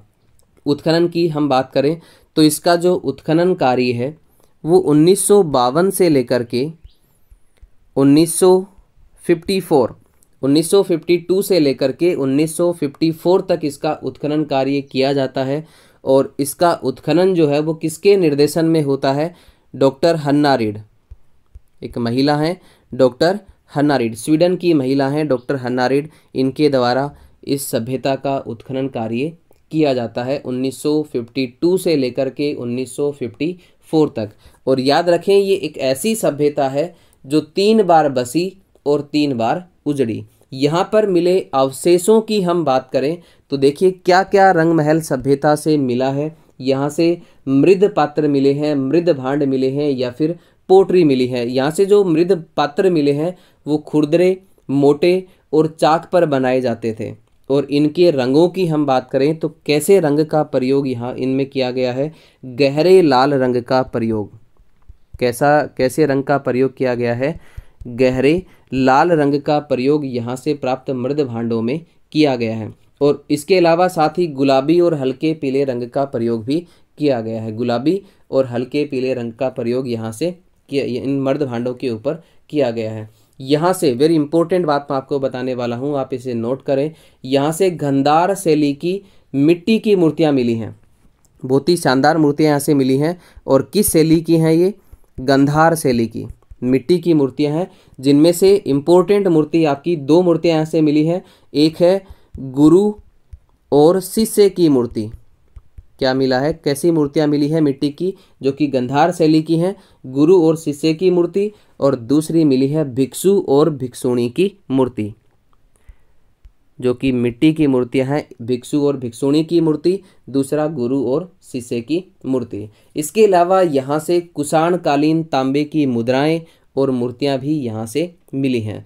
एक इम्पोर्टेंट बात आपको मैं बताता हूँ यहाँ पर चावल की खेती के, रंग महल की बात हम कर रहे हैं, यहाँ पे चावल की खेती के अवशेष यहाँ से मिले हैं। यहाँ पर मिले मृद पात्रों पर मानव और पशुओं की आकृति भी क्या है? चित्रित है। ये भी आप साथ में नोट कर लें। चावल की खेती के अवशेष आपके रंग महल से मिले हैं। इसके अलावा जो यहाँ पे मृद भांड मिले हैं उन पे मानव और पशुओं की आकृति का चित्रण किया गया है। इस प्रकार से इस क्वेश्चन का राइट आंसर होता है ऑप्शन डी, हनुमानगढ़। चलिए बढ़ते हैं अगले क्वेश्चन की ओर। अगला क्वेश्चन ये रहा आपके सामने। निम्नलिखित में से कौन सा बनास संस्कृति का स्थल नहीं है? बनास संस्कृति का स्थल या फिर आहड़ संस्कृति का स्थल कौन सा नहीं है? ऑप्शन आपके सामने है गिलूंड, बालाथल, तिलवाड़ा और ओझियाना। तो इस क्वेश्चन का राइट आंसर होगा तिलवाड़ा, ऑप्शन नंबर सी यहाँ पे बिल्कुल सत्य होगा। तो तिलवाड़ा किस काल से संबंधित है? तो ये है मध्य पाषाणकालीन स्थल। पहले वाले वीडियो में भी हमने इसके बारे में डिस्कस किया है। कैसा स्थल है ये? मध्य पाषाणकालीन स्थल है। किस नदी के किनारे है? लूनी नदी के किनारे। तिलवाड़ा किस नदी के किनारे है? लूनी नदी के किनारे है। और कहाँ पे है ये? बाड़मेर में। आप साथ साथ इनको नोट कर सकते हैं। वैसे तो हमने अभी डिस्कस किया है कि कालीबंगा से 7 अग्नि वेदिकाएं मिली हैं, लेकिन तिलवाड़ा से भी क्या मिला है? एक अग्निकुंड मिला है, एक अग्नि वेदिका यहाँ से मिली है। तिलवाड़ा की हम बात करें तो यहाँ से एक अग्नि वेदिका मिली है, जबकि 7 अग्नि वेदिकाएं जो है वो कहाँ से मिली हैं? कालीबंगा से मिली हैं। दोस्तों बात करें हम बनास संस्कृति की, यहाँ पे क्वेश्चन आपका बनास संस्कृति को लेकर के है, आहड़ संस्कृति को लेकर के है। तो यहाँ पे देखिए बनास संस्कृति, राजस्थान में आहड़ सभ्यता या फिर बनास संस्कृति के स्थल कौन कौन से हैं उनको हम डिस्कस करेंगे कि राजस्थान में कहाँ कहाँ पे बनास संस्कृति के स्थल हैं या फिर आहड़ संस्कृति के स्थल हैं। उनमें एक तो आपके सामने ही है आहड़, एक तो कौन सा है? आहड़। दूसरा है आपका बालाथल। आप साथ साथ इनको नोट करते जाएं। दूसरा कौन सा है? बालाथल। और ये बालाथल कहाँ पे है? बालाथल है आपका उदयपुर में। एक इम्पोर्टेंट नाम है आपका भगवानपुरा। कौन सा है? भगवानपुरा। और ये भगवानपुरा भी कहाँ पे है? उदयपुर में। तीसरा है आपका गिलूंड। गिलूंड कहाँ पे है? राजसमंद में। गिलूंड कहाँ पे है दोस्तों? राजसमंद में। ओझियाना, एक है आपका ओझियाना। ये सभी स्थल जो हैं वो मैं आपको बनास संस्कृति के स्थल बता रहा हूँ। बनास संस्कृति के स्थल हैं ये सभी के सभी। एक है आपका झाड़ोल। झाड़ोल कहाँ पे है? झाड़ोल है आपका उदयपुर में। झाड़ोल कहाँ पे है? उदयपुर में। एक रोजड़ी भी पूछा जाता है। रोजड़ी राजस्थान में नहीं है वैसे तो। रोजड़ी जो है वो कहाँ पे है? सौराष्ट्र गुजरात के अंदर। रोजड़ी कहाँ पे है? सौराष्ट्र गुजरात में है। लेकिन आरपीएससी के द्वारा ये क्वेश्चन एक बार पुटअप किया गया था, पूछा गया था। एक है आप नोट करें पचमाता, वेरी इंपॉर्टेंट है पचमाता। पचमाता कहाँ पे है? पचमाता है आपका राजसमंद में। गिलूंड के आसपास का क्षेत्र है ये पचमाता और ये राजसमंद में है। ये सभी जो स्थल हैं वो आहड़ सभ्यता के विस्तार हैं। ये सभी बनास संस्कृति का विस्तार है। बनास संस्कृति के सभी स्थल जो है वो मैंने आपको यहाँ पे बता दिए हैं। अब हम डिस्कस करेंगे कि राजस्थान में ताम्रयुगीन सभ्यता और नवपाषाण युगीन सभ्यताओं के स्थल कौन कौन से हैं, उनके बारे में थोड़ी सी चर्चा हम यहाँ पे कर लेते हैं, क्योंकि काफ़ी बार एग्जाम में यहाँ से क्वेश्चन जो है वो पुटअप किए जाते हैं। तो सबसे पहले हम बात करेंगे ताम्रयुगीन सभ्यता स्थलों की। तो राजस्थान में कौन कौन से ताम्रयुगीन सभ्यता स्थल हैं, सभी इंपॉर्टेंट स्थल मैं आपको यहाँ पे लिखवा रहा हूँ, आप उनको साथ साथ नोट करते जाएं। तो ताम्रयुगीन सभ्यता स्थलों की हम बात करें तो आप 1 नंबर पे लिखिए गणेश्वर। और गणेश्वर कहाँ पे है, आप सभी जानते हैं गणेश्वर कहाँ पे है, यह है सीकर, नीम का थाना सीकर में काटली नदी के किनारे। किस नदी के किनारे है, काटली नदी के किनारे, जिसे ताम्रयुगीन सभ्यताओं की जननी कहा जाता है। इनके बारे में विस्तार से हम अगले क्लास में डिस्कस कर लेंगे। दूसरा है आपका कालीबंगा, ये भी कांस्य युगीन या फिर ताम्रयुगीन सभ्यता है। वैसे तो ये कांस्य युगीन सभ्यता है, लेकिन यहाँ से तांबे के उपकरण भी मिले हैं। तीसरा है आपका गिलुंड, और गिलुंड कहाँ पे है, राजसमंद में। इसके अलावा आहड़ और झाडोल, आप साथ साथ नोट जरूर कर लें इनको। एक है आपका आहड़, ये सभी ताम्रयुगीन सभ्यता स्थल हैं, आहड़ और झाडोल, और दोनों ही कहाँ पे हैं, उदयपुर में हैं। कहाँ पे हैं दोनों स्थल, ताम्रयुगीन सभ्यता स्थल हैं, कहाँ पे हैं, उदयपुर में। एक आप लिखें पिंड पांडलिया, वेरी इंपॉर्टेंट है, पिंड पांडलिया।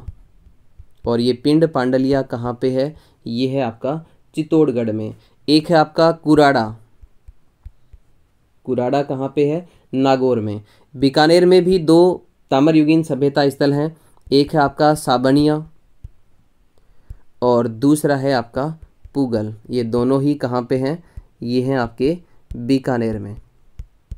कहाँ पे हैं ये, बीकानेर में। जयपुर की हम बात करें तो जयपुर में ताम्रयुगीन सभ्यता स्थल, वेरी इंपॉर्टेंट, नंदलालपुरा। नंदलालपुरा के अलावा किराड़ोत,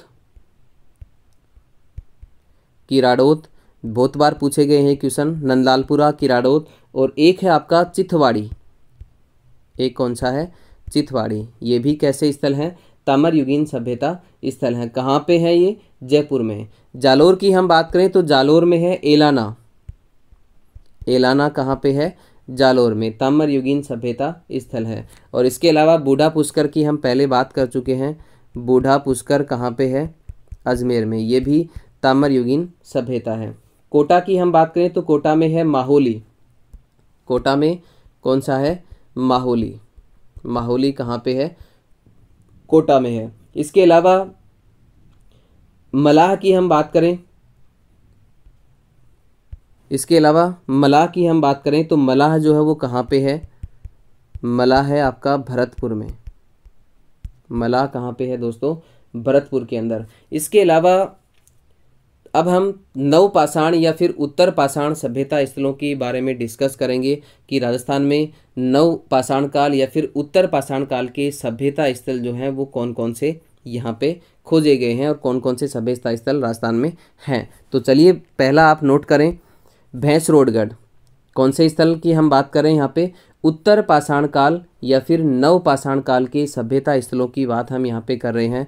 मैं लिख देता हूँ यहाँ पे, नवपाषाणकालीन सभ्यता स्थल, नवपाषाणकालीन सभ्यता स्थल कौन कौन से हैं। पहला है आपका भैंसरोडगढ़, पहला कौन सा है, भैंसरोडगढ़। और ये कहाँ पे है, ये है आपका चित्तौड़गढ़ में, चंबल और बामनी नदी के संगम पे। ये भी आप साथ में नोट कर लें, किस नदी के किनारे है, चंबल और बामनी नदी के संगम पे स्थित है ये। दूसरा है आपका नवाघाट, दूसरा कौन सा है, नवाघाट। और ये नवाघाट कहाँ पे है, चंबल नदी के किनारे। एक है आपका हमीरगढ़, कौन सा है, हमीरगढ़। इसके अलावा जहाजपुर, इसके अलावा कौन सा है, जहाजपुर। इसके अलावा देवली, जहाजपुर और देवली, आप साथ साथ नोट जरूर कर लें इनको। एक आपका रह गया जहाजपुर। ये सभी जो हैं वो कैसे हैं, उत्तर पाषाणकालीन सभ्यता स्थल हैं। इसके अलावा ये इन नदी के किनारे की हम बात करें तो नवाघाट, हमीरगढ़, देवली और जहाजपुर, ये किस नदी के किनारे हैं, ये बनास नदी के किनारे हैं। कौन सी नदी के किनारे स्थित हैं, ये बनास नदी के किनारे स्थित है। कौन कौन से, नवाघाट, नवाघाट आपका चंबल नदी के किनारे है, जबकि हमीरगढ़, देवली और जहाजपुर ये किस नदी के किनारे हैं? बनास नदी के किनारे हैं। गिलूंड की हम बात करें तो गिलूंड जो है वो नवपाषाण और ताम्रयुगीन दोनों में आती है, आप इसको नोट करें। गिलूंड की हम बात करें, देखिए गिलूंड सभ्यता जो है जो कि राजसमंद में है, बनास नदी के किनारे स्थित है, बनास संस्कृति के अंतर्गत ये आती है या बनास संस्कृति स्थल है। तो गिलूंड में हम बात करें तो गिलूंड में नवपाषाण काल और ताम्रयुगीन दोनों के अंतर्गत आती है आपकी गिलूंड सभ्यता। इसके अलावा पाली के अंदर ही है। दूसरा आपका समदड़ी, वेरी इंपॉर्टेंट, समदड़ी कहाँ पे है? समदड़ी है आपका बाड़मेर में। पाली और समदड़ी किस नदी के किनारे हैं? लूनी नदी के किनारे। किस नदी के किनारे स्थित है ये? लूनी नदी के किनारे। इसके अलावा आप नोट करें शिकारपुरा, कौन सा? शिकारपुरा। एक है आपका पीपाड़, और ये पीपाड़ कहाँ पे है? पीपाड़ है आपका जोधपुर में। पीपाड़ कहाँ पे है दोस्तों? जोधपुर में स्थित है। इसके अलावा खींवसर, और खींवसर आप जानते होंगे, खींवसर कहाँ पे है? खींवसर है आपका नागौर में। इसके अलावा दो स्थान मैं और यहाँ पे लिख रहा हूँ, एक है आपका बागौर, एक तो कौन सा है? बागौर, और एक है आपका तिलवाड़ा। दो स्थान और मैं यहाँ पे मैंने लिखे हैं, बागौर और तिलवाड़ा। यहाँ से नवपाषाण कालीन उपकरण भी मिले हैं, आप याद रखें। वैसे तो ये मध्य पाषाण कालीन सभ्यता स्थल हैं दोनों के दोनों, बागौर और तिलवाड़ा किस प्रकार के सभ्यता स्थल हैं? मध्य पाषाण कालीन सभ्यता स्थल हैं, लेकिन यहाँ से नवपाषाण कालीन उपकरण भी मिले हैं, इसलिए ये नवपाषाण कालीन स्थलों के अंतर्गत भी आते हैं। तो सभी नवपाषाण कालीन स्थल जो राजस्थान में इम्पोर्टेंट थे मैंने यहाँ पे आपको लिखवा दिए हैं। इसके अलावा राजस्थान में कुछ ऐसे स्थान भी हैं जहाँ तांबे के साथ साथ पत्थर के उपकरण भी मिले हैं, तो उसको हम कह सकते हैं कि ताम्रपाषाण स्थल हैं। किस प्रकार के स्थल हैं? ताम्रपाषाण स्थल। ये भी काफ़ी बार पूछे जाते हैं, ताम्रपाषाण स्थल। ताम्रपाषाण स्थल इनको हम इसलिए कहते हैं क्योंकि यहाँ पर तांबे के उपकरण के साथ साथ पत्थर के उपकरण भी यहाँ से मिले हैं, इसलिए ताम्रपाषाण स्थलों के अंतर्गत आते हैं। और इनमें ताम्रपाषाण स्थलों की हम बात करें तो जो इम्पोर्टेंट है वो आप यहाँ से लिख सकते हैं। एक है आपका बागौर, कौन सा है? बागौर कहाँ पे है? भीलवाड़ा में, कोठारी नदी के किनारे। एक है आपका आहड़, दूसरा कौन सा है? आहड़। इसके अलावा गिलूंड, गिलूंड वैसे तो किस प्रकार की सभ्यता है? ताम्रयुगीन सभ्यता है। एक है आपकी पचमाता। इसके अलावा बालाथल, आप साथ साथ इनको नोट जरूर कर लें, बालाथल। तो यहाँ पे सभी बागौर, आहड़, गिलूंड, पचमाता, बालाथल ये सभी कैसी सभ्यताएं हैं? ताम्रयुगीन सभ्यताएं हैं, लेकिन यहाँ से पत्थर के उपकरण भी मिले हैं, इसलिए हम इसको क्या कहेंगे? ताम्रपाषाण स्थल भी हम इनको कह सकते हैं। एक आपका है तिलवाड़ा की हम बात करें तो ये मध्य पाषाण कालीन स्थल है, अभी हमने डिस्कस किया था इसके बारे में, मध्य पाषाण कालीन स्थल है, लेकिन तांबे के उपकरण भी यहाँ से मिले हैं, इसलिए आपका तिलवाड़ा भी ताम्रपाषाण कालीन स्थल के अंतर्गत आता है। राजस्थान की कौन सी सभ्यता बनास, बेड़च, वागन, गंभीरी और कोठारी नदियों के तटों और घाटियों में फैली हुई है? तो कौन सी सभ्यता जो है जो बनास, बेड़च और गंभीरी, कोठारी नदियों के किनारे पे स्थित है या इनकी घाटियों में फैली हुई है? ऑप्शन आपके सामने है कालीबंगा, आहड़, गणेश्वर, बैराट। तो इस क्वेश्चन का राइट आंसर होगा Ahar, option number B Ahar यहाँ पे बिल्कुल सत्य होगा। दोस्तों आहड़ संस्कृति का जो विस्तार है, गिलूंड है, ओजियाना है, बालाथल है, ये सभी जो है वो आहड़ संस्कृति के विस्तार हैं, इसलिए यहाँ पे ये सभी नदियों का जो नाम है आपको इस क्वेश्चन में दिया गया। लेकिन यदि केवल अकेले आहड़ सभ्यता की बात की जाए तो आहड़ सभ्यता की हम बात करें तो ये कहाँ पे है? आहड़ सभ्यता है आपकी उदयपुर में। वैसे आहड़ सभ्यता भी बनास संस्कृति का ही विस्तार है। ये कहाँ पे है आहड़ सभ्यता? उदयपुर में है। कहाँ पे है? उदयपुर में। नदी की हम बात करें तो ये बनास और बेड़च नदियों के संगम पे है। किन नदियों के संगम पे है? बनास और बेड़च नदियों के संगम पे ये सभ्यता स्थित है और ये ताम्रयुगीन सभ्यता है, लेकिन यहाँ पर पत्थर के उपकरण भी मिले हैं, इसलिए हम इसे ताम्रपाषाण युगीन सभ्यता या ताम्रपाषाण कालीन सभ्यता भी कह सकते हैं। यहाँ पर तांबे के औजार और उपकरण अधिक मात्रा में मिलने के कारण इसको ताम्र नगरी भी कहते हैं। आप याद रखें, वेरी इंपॉर्टेंट है, काफी बार एग्जाम में पूछा भी गया है। क्या कहा जाता है इसे? ताम्र नगरी भी कहा जाता है। और ताम्र नगरी क्यों कहते हैं इसको? ताम्र नगरी इसलिए कहते हैं क्योंकि यहाँ पर बहुत ज्यादा मात्रा में तांबे के औजार मिले हैं, उपकरण मिले हैं, इसलिए इसे ताम्र नगरी भी कहते हैं। इस सभ्यता के वैसे कई नाम हैं, जैसे कि मर्तकों का टीला वैसे तो मेसोपोटामिया को कहा जाता है, लेकिन इसे मर्तकों के टीले वाली या मर्तकों के टीले की सभ्यता कहा जाता है। किसे? आहड़ को। आप साथ साथ नोट कर सकते हैं, मर्तकों के टीले की सभ्यता किसे कहा जाता है? आहड़ सभ्यता को कहा जाता है। जबकि मर्तकों का टीला किसे कहते हैं? मेसोपोटामिया को कहते हैं। इसके अलावा इसका एक नाम है रेत का टीला। रेत का टीला किसे कहा जाता है? आहड़ सभ्यता को कहा जाता है। इसके अलावा ये सभ्यता टीले के नीचे दबी हुई प्राप्त हुई थी, इसलिए इसे धूलकोट भी कहते हैं। ये धूलकोट क्वेश्चन काफी बार एग्जाम में पूछा गया है।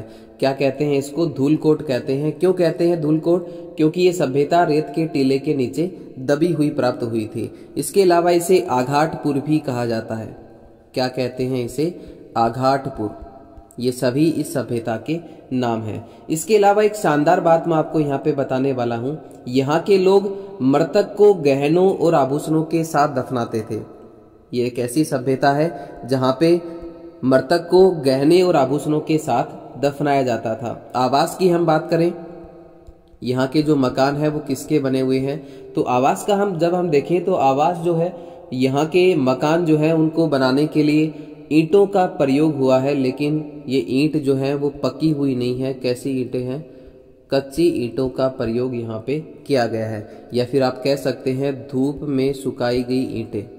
कच्ची ईंटों का प्रयोग यहाँ पे इस सभ्यता में किया गया है। इसके अलावा यहाँ पर गेहूं, जौ, जवार, बाजरा, चावल आदि फसल बोए जाने के साक्ष्य यहाँ से मिले हैं। लेकिन याद रखें, इनमें भी वेरी इंपॉर्टेंट बात मैं आपको यहाँ पे बताता हूँ। यहाँ पर जो चावल बोया जाता था वो उच्च कोटि का था। कहने का मतलब इस सभ्यता में उच्च कोटि का चावल बोया जाता था। उत्खनन की हम बात करें तो उत्खनन इसका किया जाता है 1953 में। इसका उत्खनन कब किया जाता है? 1953 में। सर्वप्रथम इसका उत्खनन 1953 में होता है। और किसके द्वारा होता है? अक्षय कीर्ति व्यास। इसका उत्खनन का कार्य कौन करते हैं? अक्षय कीर्ति व्यास। किसके द्वारा किया जाता है? अक्षय कीर्ति व्यास के द्वारा। इसके बाद रतन चंद्र अग्रवाल। इसके बाद इसके उत्खनन का कार्य कौन करता है? रतन चंद्र अग्रवाल या फिर आरसी अग्रवाल। और इसके बाद HD साकलिया। वेरी इंपॉर्टेंट है, तीनों नाम आप यहाँ पे नोट कर सकते हैं। HD साकलिया। तो सर्वप्रथम इसका जो उत्खनन है वो किसके द्वारा किया जाता है? अक्षय कीर्ति व्यास के द्वारा। उसके बाद रतन चंद्र अग्रवाल और उसके बाद HD साकलिया के द्वारा। और याद रखें, HD साकलिया ने आहड़ संस्कृति को क्या नाम दिया है? बनास संस्कृति कहा है। क्या कहा है इसे? बनास संस्कृति। किसके द्वारा कहा गया है बनास संस्कृति? ये कहा गया है, किसके द्वारा कहा गया है? HD साकलिया के द्वारा। क्या कहा गया है? बनास संस्कृति। इस प्रकार से अपने इस क्वेश्चन का राइट आंसर होगा ऑप्शन नंबर बी, आहड़। चलिए बढ़ते हैं अगले क्वेश्चन की ओर। अगला क्वेश्चन ये रहा आपके सामने, आपकी स्क्रीन पर। धूलकोट कहाँ स्थित है? अभी हमने डिस्कस किया धूलकोट, आघाटपुर, ये किस सभ्यता के नाम है? तो ये नाम है आपके आहड़ सभ्यता के। ऑप्शन डी आहड़ यहाँ पे बिल्कुल सत्य होगा। चलिए बढ़ते हैं अगले क्वेश्चन की ओर। अगला क्वेश्चन ये रहा आपके सामने, आपकी स्क्रीन पर। निम्नलिखित संस्कृति में से किसे बनास संस्कृति के नाम से जाना जाता है? किस संस्कृति को बनास संस्कृति कहा जाता है? थोड़ा सा यहाँ पे मिसप्रिंट हो गया, आप बनास संस्कृति यहाँ पे लिख सकते हैं। किस संस्कृति को बनास संस्कृति के नाम से भी जाना जाता है? ऑप्शन आपके सामने है, आहड़ संस्कृति, सरस्वती संस्कृति, द्रव्यवती संस्कृति, दृष्टवती संस्कृति। तो ये आप अभी हमने डिस्कस किया, आप सभी जानते हैं। इसका सही आंसर क्या होगा? आहड़ संस्कृति। और ये किसने कहा है? HD साकलिया ने। चलिए बढ़ते हैं अगले क्वेश्चन की ओर। अगला क्वेश्चन ये रहा आपके सामने, एक और जबरदस्त क्वेश्चन। निम्न में से कौन सा राजस्थान की आहड़ बनास संस्कृति का प्रमुख स्थल नहीं है? कौन सा बनास संस्कृति का स्थल नहीं है राजस्थान में। ऑप्शन आपके सामने है गिलूंड, तो गिलूंड भी आहड़ संस्कृति का ही विस्तार है, बनास संस्कृति का ही भाग है। ओजियाना कहाँ पे है? भीलवाड़ा में, बनास संस्कृति का प्रमुख स्थल है। इसके अलावा बालाथल जो कि उदयपुर में है, गिलूंड आपका कहाँ पे है? राजसमंद में है। तो ये तीनों के तीनों जो हैं वो क्या है? बनास संस्कृति का विस्तार है या फिर बनास संस्कृति के प्रमुख स्थल हैं। लेकिन लोथल यहाँ पे बनास संस्कृति का स्थल नहीं है, ये किसका है? हड़प्पा या फिर सिंधु घाटी सभ्यता का स्थल है। कहाँ पे है लोथल? गुजरात में है। वेरी इंपॉर्टेंट है, लोथल कहाँ पे है? गुजरात में है, जो कि हड़प्पा या फिर सिंधु घाटी सभ्यता का विस्तार है। इस प्रकार से इस क्वेश्चन का राइट आंसर होगा ऑप्शन नंबर डी, लोथल। चलिए बढ़ते हैं अगले क्वेश्चन की ओर। अगला क्वेश्चन ये रहा आपके सामने, आहड़ सभ्यता किस अन्य नाम से भी जानी जाती है? तो आहड़ सभ्यता के नाम मैंने अभी आपको बताए हैं। आहड़ सभ्यता को किस नाम से जाना जाता है? मृतकों के टीले की सभ्यता, रेत का टीला, इसके अलावा धूलकोट इसे कहा जाता है, आघाटपुर इसे कहते हैं। तो ये नाम आपको यहाँ पे ऑप्शन में देखना है, कौन सा नाम यहाँ पे सत्य होगा? Option number C, Aghatpur. Option C यहाँ पे बिल्कुल सत्य होगा। एक शानदार बात मैं आपको यहाँ पे बताता हूँ, यहाँ से उत्खनन में मिट्टी के सर्वाधिक बर्तन मिले हैं। वेरी इंपॉर्टेंट है, राजस्थान में सर्वाधिक मिट्टी के जो बर्तन है वो किस सभ्यता स्थल से मिले हैं? आहड़ से मिले हैं, जो आहड़ को लाल काले मिट्टी के बर्तन वाली संस्कृति का प्रमुख केंद्र सिद्ध करते हैं। वेरी इंपॉर्टेंट बात मैंने आपको यहाँ पे बताई है, लाल काले मिट्टी के बर्तन वाली संस्कृति का प्रमुख केंद्र जो है वो कौन है? आहड़ सभ्यता है। आप साथ साथ इसे नोट करते जाएं, लाल काले मिट्टी के बर्तन वाली संस्कृति का प्रमुख केंद्र किसे कहा जाता है? आहड़ सभ्यता को कहा जाता है। इसके अलावा आप याद रखें, यहाँ से मिट्टी से बना बनासियन बूल जो है वो यहाँ से मिला है।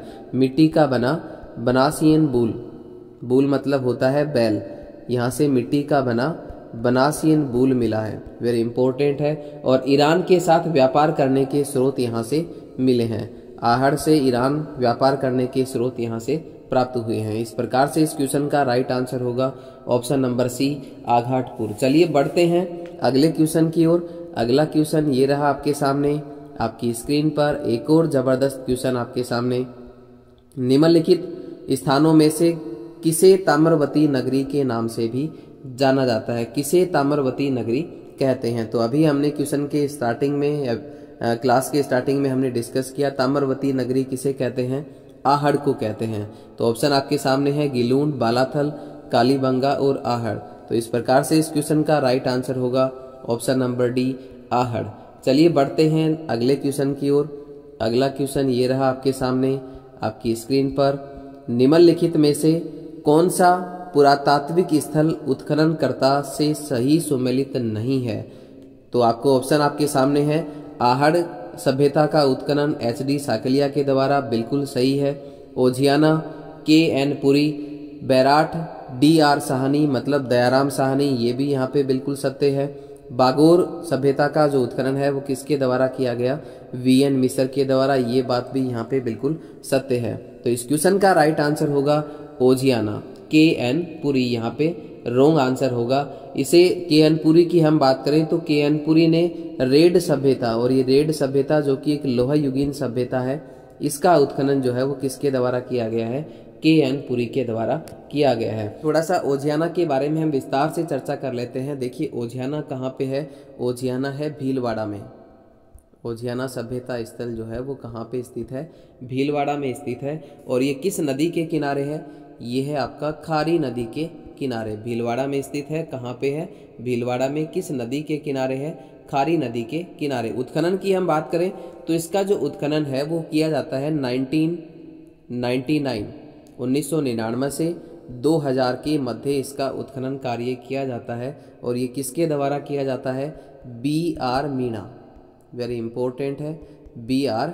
मीणा। और एक है आपका आलोक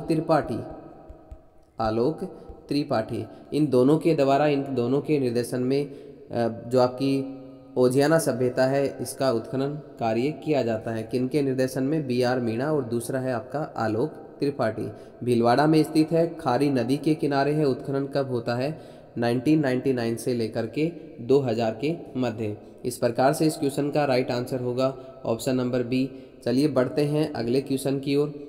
अगला क्वेश्चन ये रहा आपके सामने आपकी स्क्रीन पर। एक और शानदार क्वेश्चन, राजस्थान के किस ज़िले में ओजियाना स्थल स्थित है? तो अभी हमने डिस्कस किया ओजियाना स्थल जो है सभ्यता स्थल है, ये कहाँ पे स्थित है? ओजियाना ताम्र युगीन सभ्यता है और ये कहाँ पे स्थित है? भीलवाड़ा में। ऑप्शन बी यहाँ पे बिल्कुल सत्य होगा। चलिए बढ़ते हैं अगले क्वेश्चन की ओर। अगला क्वेश्चन ये रहा आपके सामने, निम्नलिखित में से कौन सा पुरातात्विक स्थल और नदी सही सुमेलित नहीं है?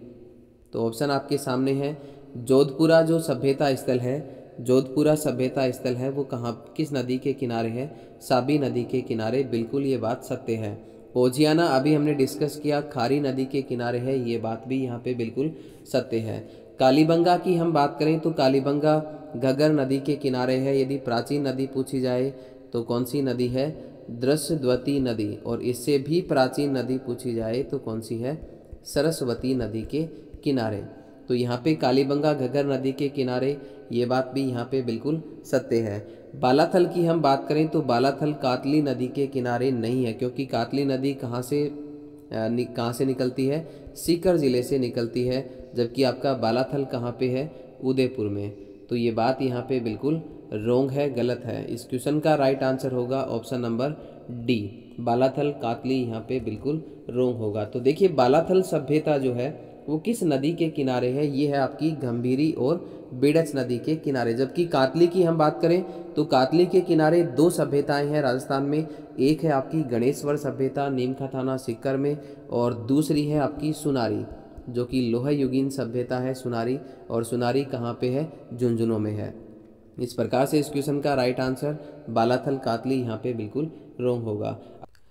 चलिए बढ़ते हैं अगले क्वेश्चन की ओर। अगला क्वेश्चन ये रहा आपके सामने आपकी स्क्रीन पर, राजस्थान के किस जिले में गिलूंड पुरातत्व उत्खनन स्थल जो है वो स्थित है? गिलूंड सभ्यता स्थल कहाँ पे स्थित है राजस्थान में? ऑप्शन आपके सामने हैं भीलवाड़ा, पाली, राजसमंद और उदयपुर। तो गिलूंड सभ्यता एक ताम्र युगीन सभ्यता है, आहड़ संस्कृति का ही विस्तार है गिलूंड सभ्यता। राजस्थान के किस जिले में स्थित है? तो ये है आपके राजसमंद जिले में। ऑप्शन नंबर सी यहाँ पे बिल्कुल सत्य होगा। गिलूंड के बारे में थोड़ा विस्तार से हम चर्चा करते हैं। दोस्तों गिलूंड की हम बात करें तो गिलूंड सभ्यता आहड़ संस्कृति का ही विस्तार है। आप साथ साथ नोट करते जाएं, गिलूंड सभ्यता आहड़ संस्कृति का ही विस्तार है। और ये किस प्रकार की सभ्यता है? ताम्र युगीन सभ्यता है। नदी की हम बात करें तो ये किस नदी के किनारे है? बनास नदी के किनारे है, राजसमंद जिले में स्थित है। बनास नदी के किनारे किस जिले में है? राजसमंद जिले में स्थित है। एक शानदार बात यहाँ पे मैं आपको बताने वाला हूँ, यहाँ पे दो टीले हैं जहाँ पर उत्खनन का कार्य हुआ। वेरी इंपॉर्टेंट बात है, आप साथ साथ इसे नोट करें। यहाँ पर दो टीले मिले हैं जिनसे क्या हुआ है? उत्खनन का कार्य हुआ है। और उन टीलों को संयुक्त रूप से हम क्या कहते हैं? वहाँ की स्थानीय भाषा में इसे क्या कहा जाता है? मोडिया मंगरी। वेरी इंपॉर्टेंट, इन दो टीलों को स्थानीय भाषा में क्या कहा जाता है? मोडिया मंगरी के नाम से जाना जाता है। यानी इसके उत्खनन स्थल को क्या कहा जाता है? मोडिया मंगरी के नाम से जाना जाता है। किसके उत्खनन स्थल को? गिलूंड सभ्यता जो कि राजसमंद में है। उत्खनन की हम बात करें तो देखिए इसका जो उत्खनन है गिलूंड सभ्यता का वो किया जाता है 1957 से लेकर के 1958। और किसके द्वारा किया जाता है? बीबी लाल। किसके द्वारा किया जाता है इसका उत्खनन? बीबी लाल के द्वारा। लेकिन इसके बाद 1998 से 2000 के मध्य इसका उत्खनन जो है वो किसके द्वारा किया जाता है? वीएस शिंदे के द्वारा। वेरी इंपॉर्टेंट है, आप साथ साथ इसे नोट करें। 1957 से 1958 में बीबी लाल के द्वारा, और 1998 से 2000 के मध्य इसका उत्खनन कौन करता है? वीएस शिंदे। और एक है ग्रेगरी पोसल। एक कौन सा है? ग्रेगरी पोसल। ग्रेगरी पोसल की हम बात करें तो ग्रेगरी पोसल अमेरिका के पेंसिल्वेनिया विश्वविद्यालय के प्रोफेसर थे। कौन थे? अमेरिका के पेंसिल्वेनिया विश्वविद्यालय में क्या थे? प्रोफेसर थे, प्रोफेसर ग्रेगरी पोसल। इनके द्वारा भी इसका उत्खनन किया गया है। इसके अलावा यहाँ पे मृद भांडों की हम बात करें तो यहाँ से 5 प्रकार के रंगों वाले मिट्टी के बर्तन मिले हैं या फिर मृद भांड मिले हैं, उनकी हम बात करें तो एक है आपका सादे रंग के या फिर सादे मृद भांड। सादे मृद भांड यहाँ से प्राप्त हुए हैं। कैसे मृद भांड प्राप्त हुए हैं? सादे मृद भांड यहाँ से प्राप्त हुए हैं। एक यहाँ से प्राप्त हुए हैं काले मृद भांड। इसके अलावा पॉलिशदार मृद भांड। कैसे मृद भांड मिले हैं? पॉलिशदार। इसके अलावा भूरे रंग के या फिर भूरे मृद भांड यहाँ से मिले हैं। और पांचवा जो रंग है आपका वो है लाल और काले, दोनों एक साथ हैं, लाल और काले, एक साथ लाल काले रंग का प्रयोग किया गया है। कैसे मृद भांड यहाँ से प्राप्त हुए हैं? लाल और काले मृद भांड यहाँ से प्राप्त हुए हैं।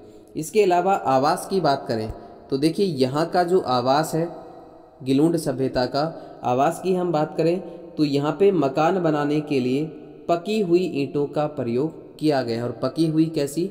आग में पकी हुई ईंटों का प्रयोग, आग में पकी हुई ईंटों का प्रयोग इस सभ्यता में मकान बनाने के लिए, आवास बनाने के लिए किया गया है।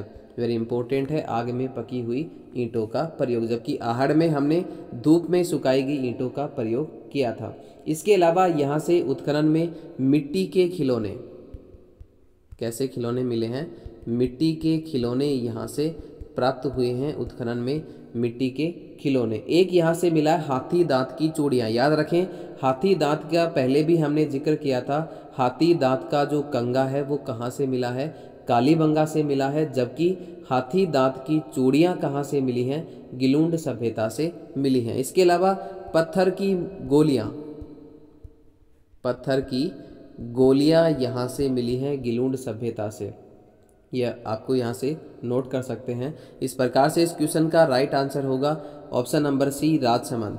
चलिए बढ़ते हैं अगले क्वेश्चन की ओर। अगला क्वेश्चन ये रहा आपके सामने आपकी स्क्रीन पर। गिलुंड सभ्यता के अवशेष किस युग के हैं? गिलुंड जो है वो किस प्रकार की सभ्यता है? ताम्र पाषाण कालीन है या फिर लोहा पाषाण कालीन, मृद भांड युग है या फिर पाषाण कालीन है? तो यहाँ पे देखिए गिलुंड सभ्यता ताम्र युगीन सभ्यता है, लेकिन यहाँ पर पत्थर के उपकरण भी मिले हैं, इसलिए आप इसे ताम्र पाषाण कालीन सभ्यता कह सकते हैं। तो ऑप्शन नंबर ए, ताम्र पाषाण युग बिल्कुल सत्य होगा। चलिए बढ़ते हैं अगले क्वेश्चन की ओर। अगला क्वेश्चन ये रहा आपके सामने। एक और शानदार क्वेश्चन, किस नदी के तट पर गिलुंड सभ्यता स्थल स्थित है? तो यहाँ पे ऑप्शन आपके सामने है कोठारी, बनास, कांतली और आहड़ सभ्यता। तो गिलुंड सभ्यता जो है वो किस नदी के किनारे है? बनास नदी के किनारे। ऑप्शन नंबर बी, बनास यहाँ पे बिल्कुल सत्य होगा। चलिए बढ़ते हैं नेक्स्ट क्वेश्चन की ओर। अगला क्वेश्चन ये रहा आपके सामने आपकी स्क्रीन पर। बालाथल सभ्यता का जो उत्खनन है वो किसके निर्देशन में हुआ? बालाथल जो कि एक ताम्र युगीन सभ्यता है, इसका उत्खनन जो है वो किसके निर्देशन में किया गया? ऑप्शन आपके सामने है बीबी लाल, वीएन मिश्र, इसके अलावा आरसी अग्रवाल और अमलानंद घोष। तो यहाँ पे देखिए बालाथल सभ्यता का जो उत्खनन है वो किसके द्वारा किया जाता है? वीएन मिश्र। ऑप्शन नंबर बी यहाँ पे बिल्कुल सत्य होगा। थोड़ा सा बालाथल सभ्यता को हम विस्तार से चर्चा करते हैं इसके बारे में। तो बालाथल की हम बात करें तो ये आहड़ संस्कृति का ही विस्तार है। बालाथल भी किसका विस्तार है? आहड़ संस्कृति का विस्तार है। और ये कहाँ पे है? उदयपुर में है। बालाथल सभ्यता कहाँ पे है? उदयपुर में है। नदी की हम बात करें तो ये किस नदी के किनारे है? बेडच नदी के किनारे। आहड़ सभ्यता किस नदी के किनारे है? बेडच नदी के किनारे है, जो कि एक ताम्र युगीन सभ्यता है। कैसी सभ्यता है? ताम्र युगीन सभ्यता है। अब हम उत्खनन देखें तो इसका उत्खनन कार्य जो है उत्खनन किया जाता है 1962 से लेकर के 1963 में इसका उत्खनन होता है। और ये किसके द्वारा किया जाता है? वीएन मिश्र के निर्देशन में। दोस्तों यहाँ से सूती वस्त्र का टुकड़ा मिला है। वेरी इंपॉर्टेंट है, क्या मिला है यहाँ से? सूती वस्त्र का टुकड़ा। और ऐसा ही सूती वस्त्र का टुकड़ा एक और सभ्यता स्थल है जो जिसका नाम है बैराठ, वहाँ से भी क्या मिला है? सूती वस्त्र का टुकड़ा मिला है। इसके अलावा यहाँ से दुर्गीकरण के अवशेष भी मिले हैं। किसके अवशेष मिले हैं? दुर्गीकरण या फिर दुर्ग के अवशेष यहाँ से मिले हैं। जैसे कि एक सभ्यता और है अपनी राजस्थान में जहाँ से दुर्गीकरण के अवशेष मिले हैं, और वो है आपकी कालीबंगा। तो ये दोनों में समानताएं मैंने आपको बताई हैं। बैराठ और आपकी बालाथल दोनों में सूती वस्त्र के टुकड़े यहाँ से मिले हैं, ये समानता दोनों में देखने को मिलती है। इसके अलावा दुर्गीकरण के अवशेष बालाथल से भी मिले हैं और कालीबंगा से भी मिले हैं, ये समानता यहाँ इन दोनों में देखने को मिलती है। इसके अलावा 11 कमरों का विशाल भवन यहाँ से मिला है, वेरी इंपॉर्टेंट है, काफ़ी बार पूछा गया है। 11 कमरों वाला विशाल भवन कहाँ से मिला है? बालाथल से मिला है, उदयपुर से मिला है।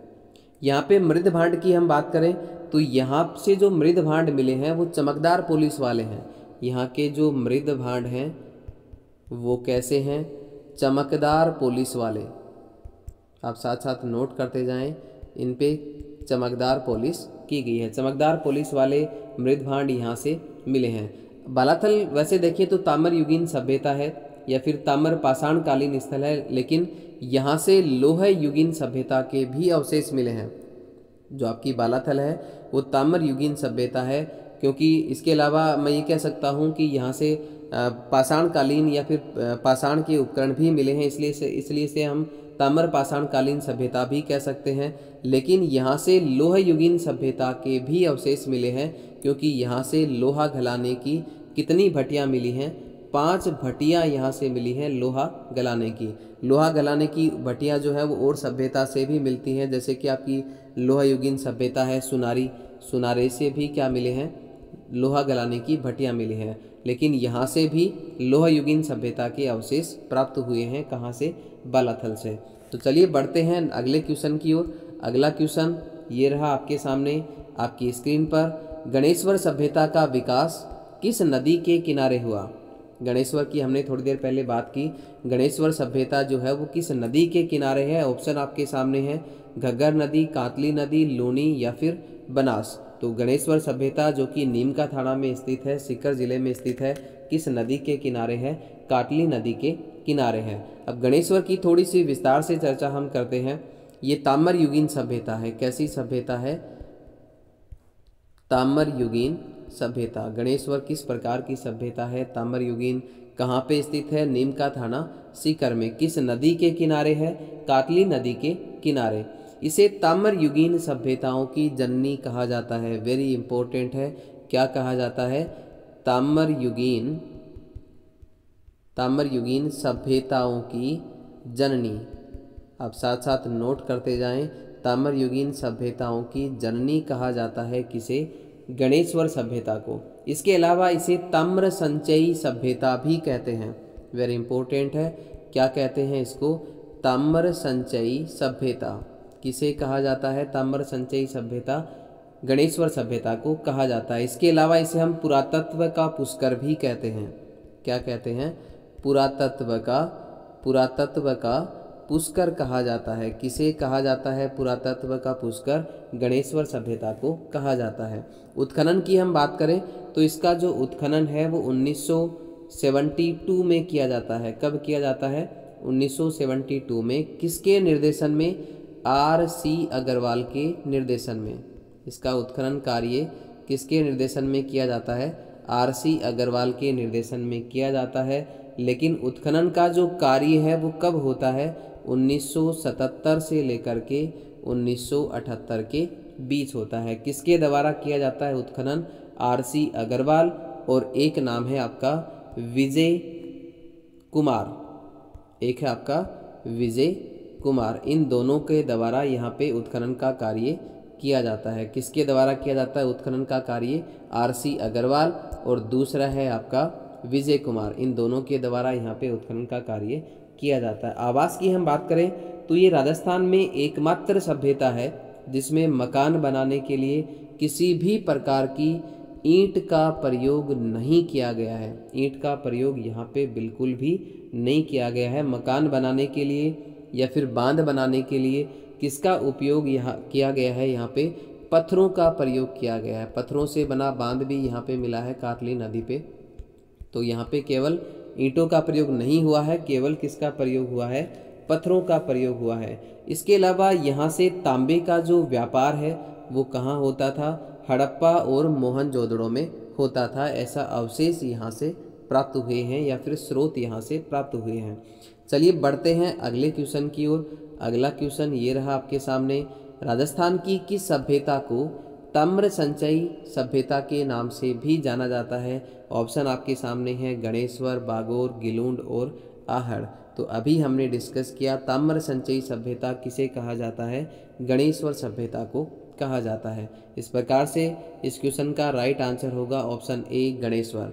चलिए बढ़ते हैं अगले क्वेश्चन की ओर। अगला क्वेश्चन ये रहा आपके सामने, निम्नलिखित में से किस सभ्यता में मकान व बस्तियों के निर्माण में ईंटों का प्रयोग नहीं होता था? ऑप्शन आपके सामने है आहड़, गणेश्वर, कालीबंगा और बैराट। तो ऐसी कौन सी सभ्यता है जहाँ पे केवल पत्थरों का प्रयोग किया गया है मकान बनाने के लिए? वो सभ्यता है आपकी गणेश्वर सभ्यता। ऑप्शन बी यहाँ पे बिल्कुल सत्य होगा। चलिए बढ़ते हैं अगले क्वेश्चन की ओर। अगला क्वेश्चन ये रहा आपके सामने, गणेश्वर सभ्यता का उत्खनन किसके निर्देशन में हुआ? अभी हमने डिस्कस किया है गणेश्वर सभ्यता के बारे में। ऑप्शन आपके सामने हैं एच.डी. साकलिया, अमलानंद घोष, वी.एन. मिश्र और आर.सी. अग्रवाल। तो गणेश्वर सभ्यता का जो उत्खनन है वो किसके निर्देशन में किया जाता है? आर.सी. अग्रवाल के निर्देशन में किया जाता है। तो आज के लिए दोस्तों इतना ही। कल मिलते हैं कुछ और नए क्वेश्चंस के साथ। तब तक के लिए आप सभी साथियों का बहुत बहुत धन्यवाद। जय हिंद, जय भारत। निम्नलिखित कथनों को पढ़िए। कथन आपको दिए गए हैं, विराटनगर जिसे पहले बैराट के नाम से जाना जाता था, जोधपुर का एक शहर है। तो आपको बता दें कि विराटनगर जो कि जयपुर में स्थित है, बैराट के नाम से इसको जाना जाता था। ये जोधपुर में नहीं है, कहाँ पे है? जयपुर में। कहाँ पे है? जयपुर में। इस प्रकार से आपका कथन एक यहाँ पे रॉन्ग होता है। दूसरा कथन आपको दिया है, बैराट मौर्य साम्राज्य का हिस्सा था। बैराट सभ्यता से मौर्यकालीन अवशेष प्राप्त हुए हैं। तो यहाँ पे कथन दो आपका बिल्कुल सत्य होगा। इस प्रकार से अपने क्वेश्चन का राइट आंसर होता है ऑप्शन नंबर बी, केवल कथन दो यहाँ पे क्या है? सही है। दोस्तों एक बात याद रखें, राजस्थान में ताम्र युगीन सभ्यताओं के बाद लोह युगीन सभ्यता अस्तित्व में आती है। इसके बाद लोह युगीन सभ्यता के बाद चित्रित मृदभांड वाली संस्कृति का राजस्थान में उदय होता है या फिर अस्तित्व में आती है। तो चलिए पहले हम राजस्थान में लोह युगीन सभ्यताएं कौन कौन सी हैं उनके बारे में डिस्कस करते हैं कि राजस्थान में कौन कौन से लोह युगीन सभ्यताओं के स्थल हैं। तो आप साथ साथ इनको नोट करते जाएं। राजस्थान में लोह युगीन सभ्यताओं के स्थल, कौन सी सभ्यता?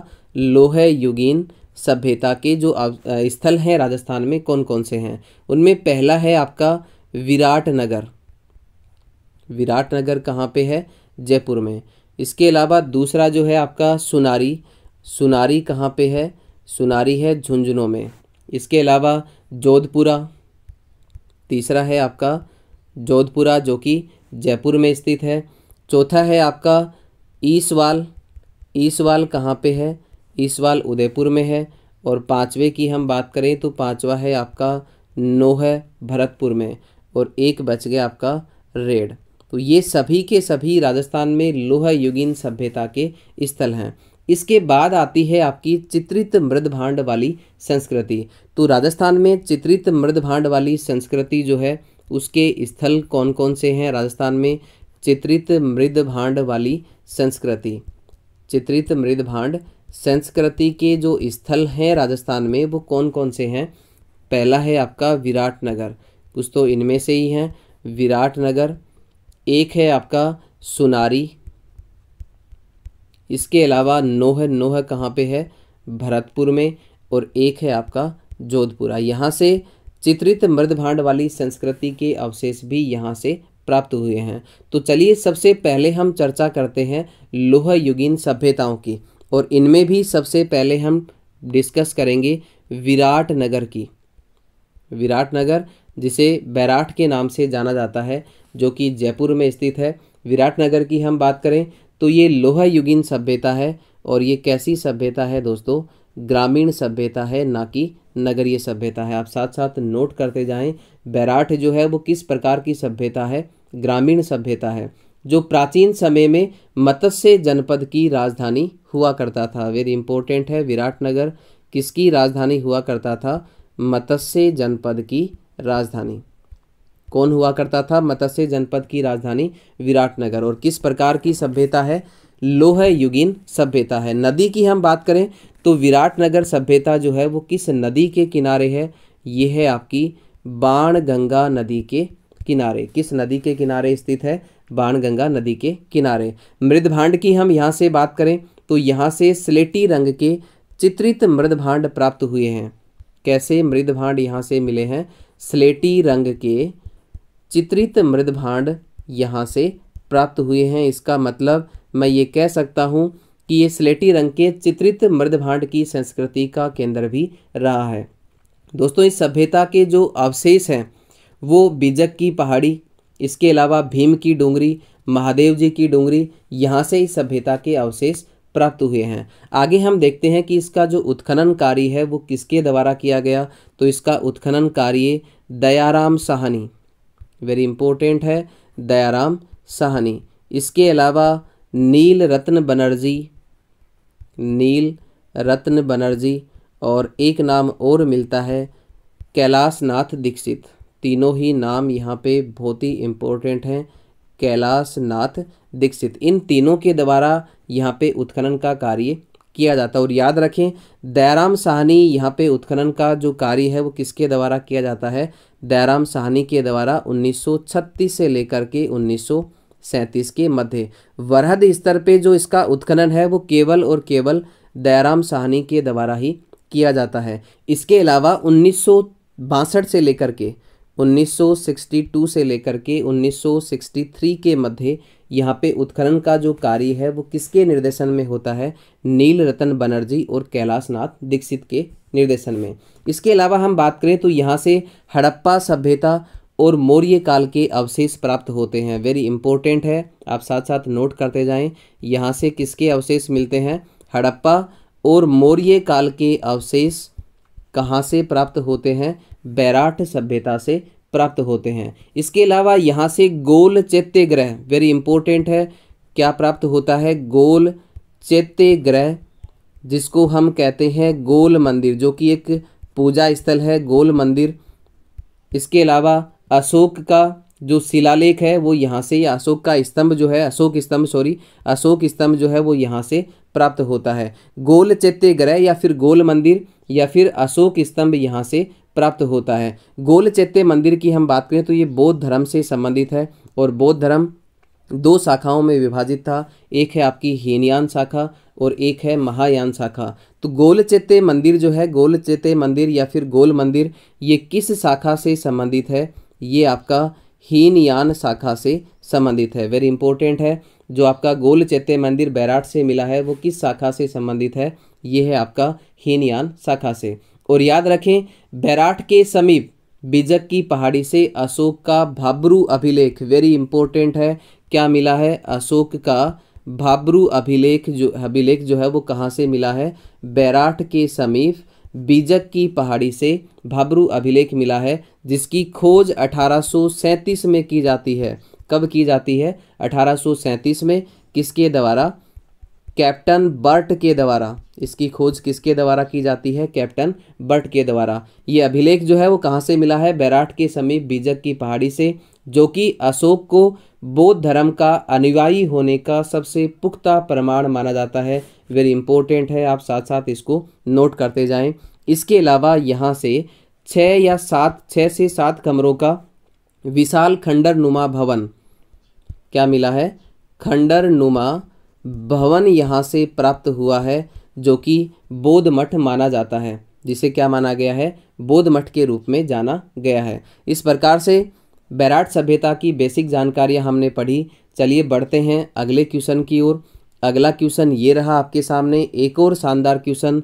दयाराम साहनी, नील रतन बनर्जी एवं कैलाशनाथ दीक्षित की किस सभ्यता के उत्खनन में मुख्य भूमिका रहती है? ऑप्शन आपके सामने है तीखा, गिलुंड, बैराट और बागोर। तो अभी हमने डिस्कस किया दयाराम साहनी, नील रतन बनर्जी, कैलाशनाथ दीक्षित, इन तीनों ने जो उत्खनन है वो किस सभ्यता का किया है? बैराट सभ्यता का, जिसमें 1936 से लेकर के 1937 के बीच वरहद स्तर पे उत्खनन का जो कार्य है वो दयाराम साहनी के निर्देशन में होता है, जबकि 1962 से लेकर के 1963 के मध्य उत्खनन का जो कार्य है वो नील रतन बनर्जी और कैलाश नाथ दीक्षित के निर्देशन में होता है। इस प्रकार से अपने क्वेश्चन का राइट आंसर होता है ऑप्शन नंबर सी, बैराठ। चलिए बढ़ते हैं अगले क्वेश्चन की ओर। अगला क्वेश्चन ये रहा आपके सामने, एक और ज़बरदस्त क्वेश्चन आपके सामने। 300 ईसा पूर्व से 300 ईस्वी तक के काल में राजस्थान में गोल चैत्य ग्रह कहाँ से मिला है? तो अभी हमने डिस्कस किया गोल चैत्य ग्रह, जिसको हम क्या कहते हैं, गोल मंदिर। क्या कहते हैं? गोल मंदिर, जो कि बौद्ध धर्म की हीनयान शाखा से संबंधित है। किस शाखा से संबंधित है ये? हीनयान शाखा से संबंधित है। किस सभ्यता से मिला है? बैराठ सभ्यता से मिला है। इस प्रकार से इस क्वेश्चन का राइट आंसर होगा ऑप्शन नंबर बी, बैराठ। चलिए बढ़ते हैं अगले क्वेश्चन की ओर। अगला क्वेश्चन ये रहा आपके सामने आपकी स्क्रीन पर। भीम की डूंगरी एवं बीजक की पहाड़ी राजस्थान के किस सभ्यता से संबंधित स्थल हैं? भीम की डूंगरी या फिर बीजक की पहाड़ी, एक है आपका महादेव जी की डूंगरी। तो ये तीनों ही किस सभ्यता स्थल से संबंधित हैं? बैराठ सभ्यता स्थल से संबंधित हैं। ऑप्शन डी, बैराठ सभ्यता यहाँ पे बिल्कुल सत्य होगा। इसके अलावा याद रखें, यहाँ से स्वास्तिक का चिन्ह भी मिला है। कहाँ से मिला है? बैराठ सभ्यता से। क्या मिला है? स्वास्तिक का जो चिन्ह है वो यहाँ से प्राप्त हुआ है। जबकि याद रखें, ऐसा ही स्वास्तिक का चिन्ह जो है वो कहाँ से मिला है? कालीबंगा सभ्यता से भी मिला है। इसके अलावा आप नोट कर सकते हैं, यहाँ से शंख लिपि के प्रमाण भी मिले हैं। बैराठ सभ्यता से किस लिपि के प्रमाण मिलते हैं? शंख लिपि के प्रमाण यहाँ से मिलते हैं। इसके अलावा बहुत ही शानदार बात मैं आपको यहाँ पे बताता हूँ, यहाँ से इंडो यूनानी राजाओं के कितने सिक्के प्राप्त हुए हैं? 36 सिक्के प्राप्त हुए हैं, लेकिन सभी इंडो यूनानी शासकों के नहीं हैं। इनमें से 8 सिक्के जो हैं, कितने सिक्के? 8 सिक्के जो हैं वो किससे संबंधित हैं? ये पंचमार्का सिक्के हैं, जिन्हें हम आहत सिक्के भी कहते हैं। 36 में से 8 सिक्के पंचमार्का सिक्के। अब बचे आपके कितने? 28 सिक्के। और इन 28 में से भी 16 सिक्के जो हैं वो किससे संबंधित हैं? किसके हैं? मिनांडर के हैं। किसके सिक्के हैं? मिनांडर के सिक्के हैं। और कितने हैं संख्या में? 16 सिक्के यहाँ से प्राप्त हुए हैं। तो बहुत ही शानदार जानकारी आपको यहाँ पे बताई है कि यहाँ पे मिनांडर के कितने सिक्के प्राप्त हुए हैं? 16 सिक्के यहाँ से प्राप्त हुए हैं। चलिए बढ़ते हैं अगले क्वेश्चन की ओर। अगला क्वेश्चन ये रहा आपके सामने आपकी स्क्रीन पर, एक और शानदार क्वेश्चन। बैराठ के पास भीम जी की डूंगरी के तल पर 2 शिलालेख, एक है आपका बैराठ शिलालेख और एक है लघु शिलालेख, इनकी खोज की गई है। ये शिलालेख जो है वो किससे संबंधित हैं? ये आपको पूछा गया है। ये दोनों शिलालेख, एक तो आपका बैराठ शिलालेख और दूसरा है लघु शिलालेख, इनका संबंध किससे है? चालुक्य से है या फिर मुगल से है या फिर अशोक से है या फिर राठौड़ से है? तो इस क्वेश्चन का राइट आंसर होगा option number C, Ashok. Bairath के पास भीम जी की डूंगरी के तल पर 2 अशोक शिलालेख, जिनमें से एक बैराठ शिलालेख और दूसरा आपका लघु शिलालेख है, यहाँ से क्या किए गए हैं? खोजे गए हैं। याद रखें, कहते हैं कि बैराठ में चीनी यात्री हेनसांग, कौन सा यात्री आया था? चीनी यात्री हेनसांग बैराठ आया था और उसने यहाँ पे कितने बौद्ध मठ बताए हैं? 8 बौद्ध मठ बताए गए हैं। किसके द्वारा? हेनसांग के द्वारा। जबकि हेनसांग एक शब्द भी यूज करता है बैराठ के लिए, वो शब्द है आपका पोलियेटुलो, जिसका अर्थ होता है पर यात्रा। पोलियेटुलो का अर्थ क्या होता है? पर यात्रा। ये शब्द यूज किया गया है, उपयोग में लिया गया है किसके द्वारा? हेनसांग के द्वारा। चलिए बढ़ते हैं अगले क्वेश्चन की ओर। अगला क्वेश्चन ये रहा आपके सामने आपकी स्क्रीन पर। अगला क्वेश्चन आपका सुनारी सभ्यता को लेकर के है। देखिए, सुनारी सभ्यता के अवशेष राजस्थान के किस जिले से प्राप्त हुए हैं? सुनारी सभ्यता के अवशेष आपको पूछा गया कि सुनारी सभ्यता स्थल राजस्थान के किस जिले में है? ऑप्शन आपके सामने है, चूरू, झुंझुनू, सीकर और भीलवाड़ा। तो इस क्वेश्चन का राइट आंसर होगा ऑप्शन नंबर बी, झुंझुनू। सुनारी सभ्यता के बारे में थोड़ा सा विस्तार से हम चर्चा करते हैं। सुनारी सभ्यता की हम बात करें तो ये झुंझुनू जिले में स्थित है। किस नदी के किनारे है? ये है आपका कांतली नदी के किनारे। किस प्रकार की सभ्यता है? लोह युगीन सभ्यता है। और याद रखें, यहाँ से लोहा गलाने की, वेरी इंपॉर्टेंट है, लोहा गलाने की जो भट्टियाँ हैं प्राचीनतम भट्टियां हैं वो कहाँ से मिली हैं? सुनारी सभ्यता से मिली हैं, जो कि भारत की सबसे प्राचीन लोहा गलाने की भट्टियां हैं। वेरी इंपॉर्टेंट है, ऐसी भट्टियां, ये जो भट्टियां यहाँ से मिली हैं ये भारत की सबसे प्राचीनतम लोहा गलाने की भट्टियां मानी जाती हैं। और याद रखें, यहाँ से एक लोहे का प्याला भी मिला है। क्या मिला है? लोहे का प्याला मिला है, जो कि इसी सभ्यता से मिला है। ऐसा जो प्याला है वो भारत में कहीं से भी नहीं मिला, या फिर किसी भी सभ्यता स्थल से ऐसा प्याला नहीं मिला है। इसके अलावा एक और शानदार बात आप यहाँ से नोट कर सकते हैं, यहाँ से क्या मिला है? शंख की चूड़ियाँ। इस सभ्यता से कैसी चूड़ियाँ मिली हैं? शंख से बनी हुई चूड़ियाँ यहाँ से प्राप्त हुई हैं। इसके अलावा भोजन में चावल के प्रयोग के साक्ष्य यहाँ से प्राप्त होते हैं। भोजन में किसका प्रयोग अधिक किया जाता था? चावल का प्रयोग अधिक किया जाता था। इसके अलावा कहते हैं कि यहाँ पर घोड़ों का प्रयोग रथों को खींचने में किया जाता था, जबकि एक सभ्यता है आपकी जोधपुरा। जोधपुरा में भी घोड़ों का प्रयोग किया जाता था रथों को खींचने के लिए। लेकिन याद रखें, पहले जो प्रयोग है घोड़ों का रथों को खींचने के लिए वो सबसे पहले कहाँ पे हुआ था? जोधपुरा में ही हुआ था। उसके बाद कहाँ पे हुआ? सुनारी में हुआ। तो इस प्रकार से अपने क्वेश्चन का राइट आंसर होगा ऑप्शन नंबर बी, झुंझुनू। चलिए बढ़ते हैं अगले क्वेश्चन की ओर। अगला क्वेश्चन ये रहा आपके सामने, निम्नलिखित में से कौन सा युगम पुरा स्थल और जो जिला है उससे सही सुमेलित नहीं है? ऑप्शन आपके सामने है सुनारी, झुंझुनू। तो यह बात बिल्कुल सत्य है। सुनारी सभ्यता कहाँ पे है? झुंझुनू में है, कातली नदी के किनारे। गिलुंड कहाँ पे है? ताम्रयुगीन सभ्यता है, राजसमंद में स्थित है। बिल्कुल ये बात सत्य है। तीसरा है आपका ओझियाना। तो देखिए ओझियाना जो है वो कहाँ पे है? भीलवाड़ा में है, खारी नदी के किनारे है। ओझियाना कहाँ पे है? भीलवाड़ा में, चित्तौड़गढ़ में नहीं है। तो इस प्रकार से इस क्वेश्चन का राइट आंसर होगा ऑप्शन नंबर सी, ओझियाना, चित्तौड़गढ़। जबकि जोधपुरा की हम बात करें तो जोधपुरा कहाँ पे है? जोधपुरा आपकी जयपुर में स्थित है। यहाँ पे गिलुंड है, ओझियाना है, सुनारी है, इन सब के बारे में हम पहले डिस्कस कर चुके हैं, पढ़ चुके हैं। अब थोड़ी सी चर्चा हम जोधपुरा की करते हैं।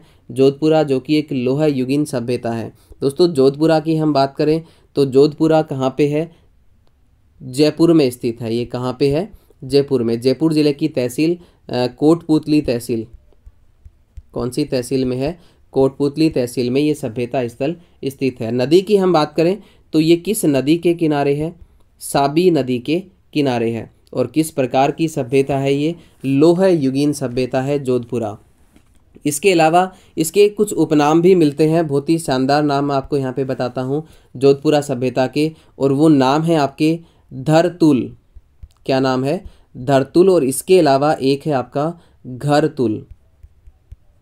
इसके उपनाम कौन कौन से हैं? घरतुल, GHARTWL, घरतुल घाट। क्या कहते हैं इसको? घरतुल घाट या फिर धरतुल घाट, ये इसके उपनाम यहाँ पे मिलते हैं। आगे हम इसके उत्खनन की बात करें तो इसका जो उत्खनन है वो किया जाता है 1972 से लेकर के 75 के मध्य। और किसके द्वारा किया जाता है? रतन चंद्र अग्रवाल, RC अग्रवाल। और एक नाम और मिलता है डॉक्टर विजय कुमार, डॉक्टर विजय कुमार। इनके द्वारा 1972 से 1975 के मध्य इसका उत्खनन का कार्य किया जाता है। यहाँ से याद रखें आप, यहाँ से ताम्रयुगीन सभ्यता के अवशेष भी प्राप्त हुए हैं। जबकि वेरी इंपॉर्टेंट बात मैं आपको यहाँ पे बताता हूँ, यहाँ से कृष्णवर्णी या गैरिक वर्णी, आप साथ साथ नोट करते जाएं, कृष्णवर्णी या फिर गैरिक वर्णी मृद भांड भी यहाँ से मिले हैं। जबकि ऐसे ही कृष्णवर्णी या गैरिक वर्णी मृद भांड कहाँ से मिले हैं? गणेश्वर सभ्यता, जो कि कहाँ पे है? नीमका थाना सीकर में स्थित है। इसके अलावा लोह युगीन सभ्यता की यहाँ से हम बात करें तो लोह युगीन सभ्यता के अवशेष यहाँ पे भी लोहा घलाने की भट्टियाँ प्राप्त हुई हैं। चलिए बढ़ते हैं अगले क्वेश्चन की ओर। अगला क्वेश्चन ये रहा आपके सामने आपकी स्क्रीन पर, जोधपुरा सभ्यता किस नदी के तट पे स्थित है? तो अभी हमने डिस्कस किया जोधपुरा के बारे में। ऑप्शन आपके सामने हैं कोठारी नदी, साबी नदी, बेडच नदी और लूनी नदी। तो जोधपुरा किस नदी के किनारे स्थित है? साबी नदी के किनारे। ऑप्शन बी आपका बिल्कुल सत्य होगा। चलिए बढ़ते हैं अगले क्वेश्चन की ओर। अगला क्वेश्चन ये रहा आपके सामने आपकी स्क्रीन पर। वह स्थान जिसे प्राचीन भारत का टाटा नगर कहा जाता है, प्राचीन भारत का टाटा नगर किसे कहा जाता है, ये आपको पूछा है। तो देखिए ऑप्शन आपके सामने हैं तिलवाड़ा, नगरी, रेड और नलियासर। तो इस क्वेश्चन का राइट आंसर होगा ऑप्शन नंबर सी, रेड। चलिए थोड़ा सा हम रेड सभ्यता के बारे में विस्तार से चर्चा करते हैं। तो ये रेड सभ्यता आपकी कहाँ पे है? टोंक में है। टोंक की तहसील है निवाई, निवाई तहसील में ये सभ्यता स्थल है। और इसके अलावा हम बात करें तो रेड सभ्यता जो है इसका उत्खनन कार्य किया जाता है 1938 से 1940 के मध्य। और एक इम्पोर्टेंट नाम आप याद रखें, किसके निर्देशन में होता है? के.एन. पुरी के द्वारा यहाँ पे उत्खनन का कार्य 1938 से 1940 के मध्य किया जाता है। अवशेषों की हम बात करें तो यहाँ से लगभग 3000 कितने 3000 पंचमार्का सिक्के मिले हैं, जिनमें से बहुत सारे जो है वो किससे संबंधित है? मालव जनपद के बताए जाते हैं। यहाँ से कितने सिक्के मिले हैं? 3000 सिक्के मिले हैं, जिनमें से अधिकतर सिक्के जो हैं वो किससे संबंधित हैं? मालव जनपद से संबंधित हैं। आप साथ साथ नोट करते जाएं किस जनपद से संबंधित बताए जाते हैं? मालव जनपद से संबंधित बताए जाते हैं। और याद रखें यहाँ पर अपोलो डॉट्स का सिक्का भी मिला है। कौन सा किसका सिक्का मिला है? अपोलो डॉट्स का सिक्का। अपोलो डॉट्स का जो सिक्का है वो कहाँ से मिला है? रेड सभ्यता टोंक से मिला है। और यहाँ से बहुत ज़्यादा मात्रा में लोहे के औजार या फिर लोहे के बहुत ज़्यादा औजार मिलने के कारण इस सभ्यता को क्या कहा जाता है? प्राचीन भारत का टाटा नगर इसे कहा जाता है। तो इस प्रकार से अपने क्वेश्चन का राइट आंसर होगा option number C, Rairh Tonk को हम क्या कहते हैं? प्राचीन भारत का टाटा नगर। इसके अलावा और लोहा युगीन सभ्यताओं की हम बात करें तो एक है आपकी ईसवाल। कौन सी है? ईसवाल। और ईसवाल कहाँ पे है? उदयपुर में है। एक शानदार बात ईसवाल के बारे में मैं आपको यहाँ पे बताता हूँ। 5वीं सदी ईसा पूर्व से लोहा गलाने का उद्योग यहाँ पे विकसित हो चुका था। तो यहाँ पे हम ये कह सकते हैं कि समृद्ध लोहा उद्योग के साक्ष्य किस सभ्यता स्थल से मिले हैं? वो है आपका ईसवाल। ईसवाल से समृद्ध लोहा उद्योग के साक्ष्य मिलते हैं या फिर प्राप्त हुए हैं। इसके अलावा हम बात करें तो वैसे तो ऊँट के अवशेष जो है वो कहाँ से मिलते हैं? कालीबंगा से मिलते हैं। ऊँट के अवशेष कहाँ से मिलते हैं? कालीबंगा से मिलते हैं। लेकिन आपकी जो ईसवाल सभ्यता है यहाँ से ऊँट के दांत का अवशेष भी मिला है। इसके अलावा हम बात करें भीनमाल की, भीनमाल भी कैसी सभ्यता है? लोह युगीन सभ्यता है भीनमाल। और भीनमाल कहाँ पे है? आप सभी जानते हैं इसका प्राचीन नाम क्या है? श्रीमाल। बिजोलिया अभिलेख में मिलता है जो कि 1170 ईस्वी का है। श्रीमाल नाम मिलता है। ये कहाँ पे स्थित है? जालोर में स्थित है। भीनमाल कहाँ पे है दोस्तों? जालोर में है। और इसका उत्खनन किसके द्वारा करवाया जाता है? रतन चंद्र अग्रवाल के द्वारा, आर.सी. अग्रवाल के निर्देशन में यहाँ पे उत्खनन कार्य होता है 1953 से लेकर के 1954 के मध्य। बहुत ही शानदार बात मैं आपको यहाँ पे बताने वाला हूँ। यहाँ से किसकी बात कर रहे हैं अपन? भीनमाल जालोर की बात कर रहे हैं। तो यहाँ से रोमन साम्राज्य का सुरापात्र, आप साथ साथ नोट करते जाएं, जिसे हम कहते हैं रोमन एम्फोरा। क्या कहते हैं? रोमन एम्फोरा सूरपात्र या फिर सुरापात्र। रोमन साम्राज्य का सुरापात्र। और यूनानी सुराही कहाँ से मिली हैं? ये मिली हैं आपकी भीनमाल जालोर से, जो कि इसे विदेशी व्यापार का केंद्र होने की पुष्टि करते हैं। रोमन एम्फोरा और यूनानी सुराही यहाँ से या इसे विदेशी व्यापार का केंद्र होने की पुष्टि करते हैं। इसके अलावा थोड़ी सी चर्चा हम नगर सभ्यता की भी करते हैं, जो कि टोंक में स्थित है। नगर सभ्यता की हम बात करें तो नगर सभ्यता कहाँ पे है? टोंक जिले में स्थित है। यहाँ से टोंक की नगर की हम बात करें तो ये मालव जनपद की राजधानी थी। किस जनपद की राजधानी थी? मालव जनपद की राजधानी थी। कौन थी? नगर टोंक किसकी राजधानी थी? मालव जनपद की। और इसका प्राचीन नाम है करकोट नगर या फिर कारकोट नगर। क्या कहते हैं इसको? कारकोट नगर इसका प्राचीन नाम मिलता है। याद रखें यहाँ से बहुत ज़्यादा मात्रा में या सर्वाधिक सिक्के प्राप्त हुए हैं मालव जनपद के। और कितने सिक्के प्राप्त हुए हैं? 6000 सिक्के यहाँ से मालव जनपद के प्राप्त हुए हैं। सर्वाधिक सिक्के मालव जनपद के किस सभ्यता स्थल से प्राप्त होते हैं? तो वो है आपका कारकोट नगर या फिर नगर सभ्यता टोंक से। तो इस प्रकार से आपकी जो प्राचीन सभ्यताएं हैं वो आपकी पूरी होती हैं। तो आज के लिए दोस्तों इतना ही। कल मिलते हैं कुछ और नए क्वेश्चंस के साथ। तब तक के लिए आप सभी साथियों का बहुत बहुत धन्यवाद। जय हिंद, जय भारत।